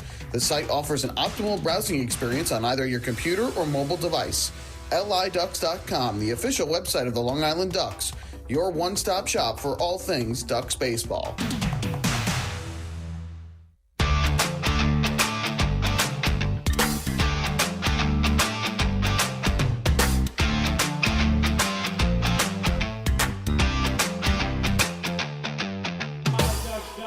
Chris King and David Weiss back to the old Duck Pond, where Long Island has defeated the Southern Maryland Blue Crabs by the final score of 9-4. And David, I know this is unusual, but you and I consulted during that last time out, and we have decided to name 10 different Ducks as our players of the game tonight. All 5 pitchers and all 5 players who homered. Yes. So Meisinger, Cepeda, Hawken, Jose, and Goody, the 5 pitchers who all were terrific tonight, and the 5 guys who homered, De Aza, Travis, Romero, Castro, Watley. They're going to have to split the trophy 10 ways tonight. That's right. Carve it up like a turkey.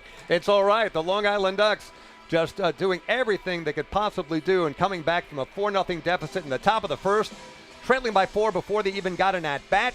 Started slowly, 1 run in the bottom of the first, and then scoring plenty after that on a slew of homers. So the Ducks doing what they needed to do, coming back home after 6 straight losses on the road and getting things started out very nicely in the first game of a 6-game homestand. Yeah, so again, they trail 4-0 before they come to the plate. Sam Travis and RBI ground out bottom of the first to make it a 4-1 game. Then bottom of the second, Kevin Watley's first homer as a Duck, a 2-run shot to make it a 4-3 game. Ducks took their first lead in the bottom of the sixth on back-to-back homers. Sam Travis, a 2-run shot, his ninth. Davidson Romero, his ninth, a solo blast. And Long Island had a 6-4 lead. They would tack on 2 more in the bottom of the seventh on Alejandro Diaz's 6th homer of the year, a 2-run shot to right. Then the final blow, Carlos Castro in his home debut, a solo homer to center to make it 9-4 in favor of the Flock. The final numbers for Long Island: 9 runs, 11 hits, 1 error. They left a pair of men on base. For the Blue Crabs, 4 runs, 4 hits. 4 runs, 4 hits, 1 error. They stranded 4. The winner is Cepeda in relief for Long Island, as he is 2-0. The loser, Merrithew, he's 1-2. The game played in 2 hours and 45 minutes before a crowd of 4,199. So with the win, Ducks are 4-11 in the second half. They snapped their longest losing streak of the year, a 6-gamer. With the loss, Southern Maryland 10-6. Their 3-game winning streak comes to an end. The Blue Crabs still lead the season series over the Ducks. They are 6 wins to Long Island's 4. But the Ducks get this homestand off to a flying start with a 9-4 victory here tonight. We'll take one more break, and when we come back, run you through the out-of-town scoreboard, preview tomorrow night's Game 2 matchup, and wrap this one up. Hey fans, this is right-handed pitcher Chad Hawken, and you're listening to Ducks Baseball on the Long Island Ducks Broadcast Network. When we see Long Island, we see you. Because at Catholic Health, we know that it's your remarkable lives that breathe life into our island. So at every Catholic Health hospital, practice, and care facility, we're able to provide the highest quality, most innovative care for your body, because our culture cherishes your humanity. Long live Long Island. Morning, Dan. How was your weekend? Oh, it was awesome. I took my family to a Ducks game and had a blast. The seats were great. We ate a ton of food, and the Ducks won. They even had amazing fireworks. Oh, yeah, they got a good thing going on there. I took friends to Thirsty Thursday a couple weeks ago and had too much fun. They should totally use us in one of their radio spots. You mean like the one we're doing right now? Sure, that works. Ducks Baseball. Good times every time. Get tickets at liducks.com.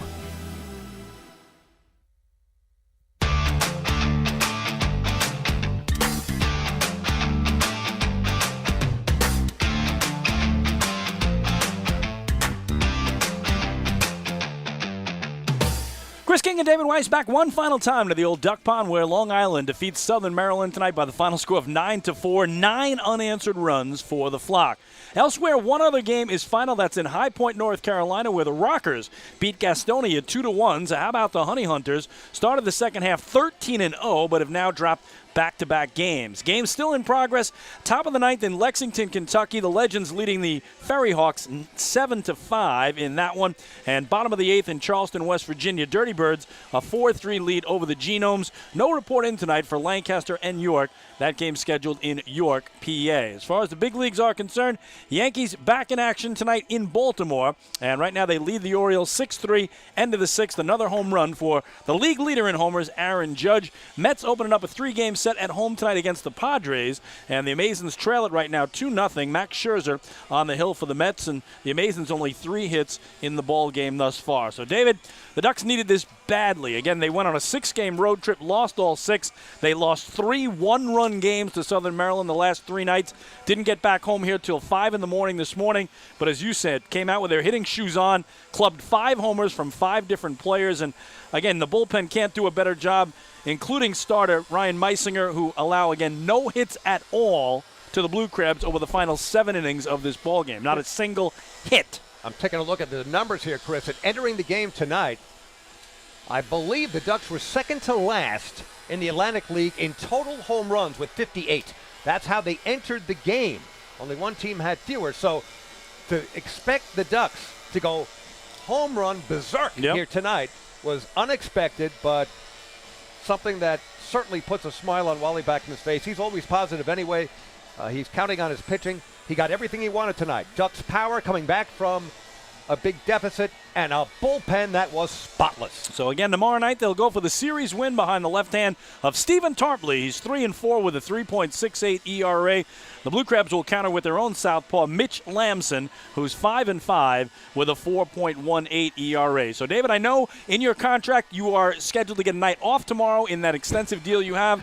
You do not work all 3 games of a 3-game series. You get the middle game off. I will be here working. You will be relaxing poolside, and then you will rejoin me Sunday. Is that correct? That's correct, but I'll be listening to you tomorrow. Oh, though. sure. That would be a change from tonight. Oh, come on.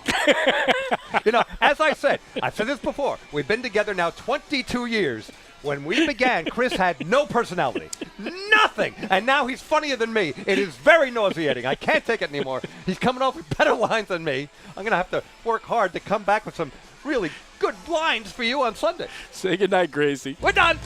Once again, the final score from Fairfield Properties Ballpark in central Islip, New York. The Long Island Ducks 9, the Southern Maryland Blue Crabs 4. We invite you to join us for our next Ducks broadcast tomorrow night. The Ducks host the Crabs in the middle game of this 3-game series. Our pregame show at 6:20. First pitch scheduled for 6:35 p.m. right here on the Long Island Ducks Broadcast Network, liducks.com, youtube.com/ducksbaseball, and Facebook Live. For Chris Homer Happy King, I'm David Dinger Weiss. We had plenty of those tonight. Thanks so much for listening. We'll do it again tomorrow night. Enjoy the rest of your Friday evening. Oh, and one more thing. Good night, folks.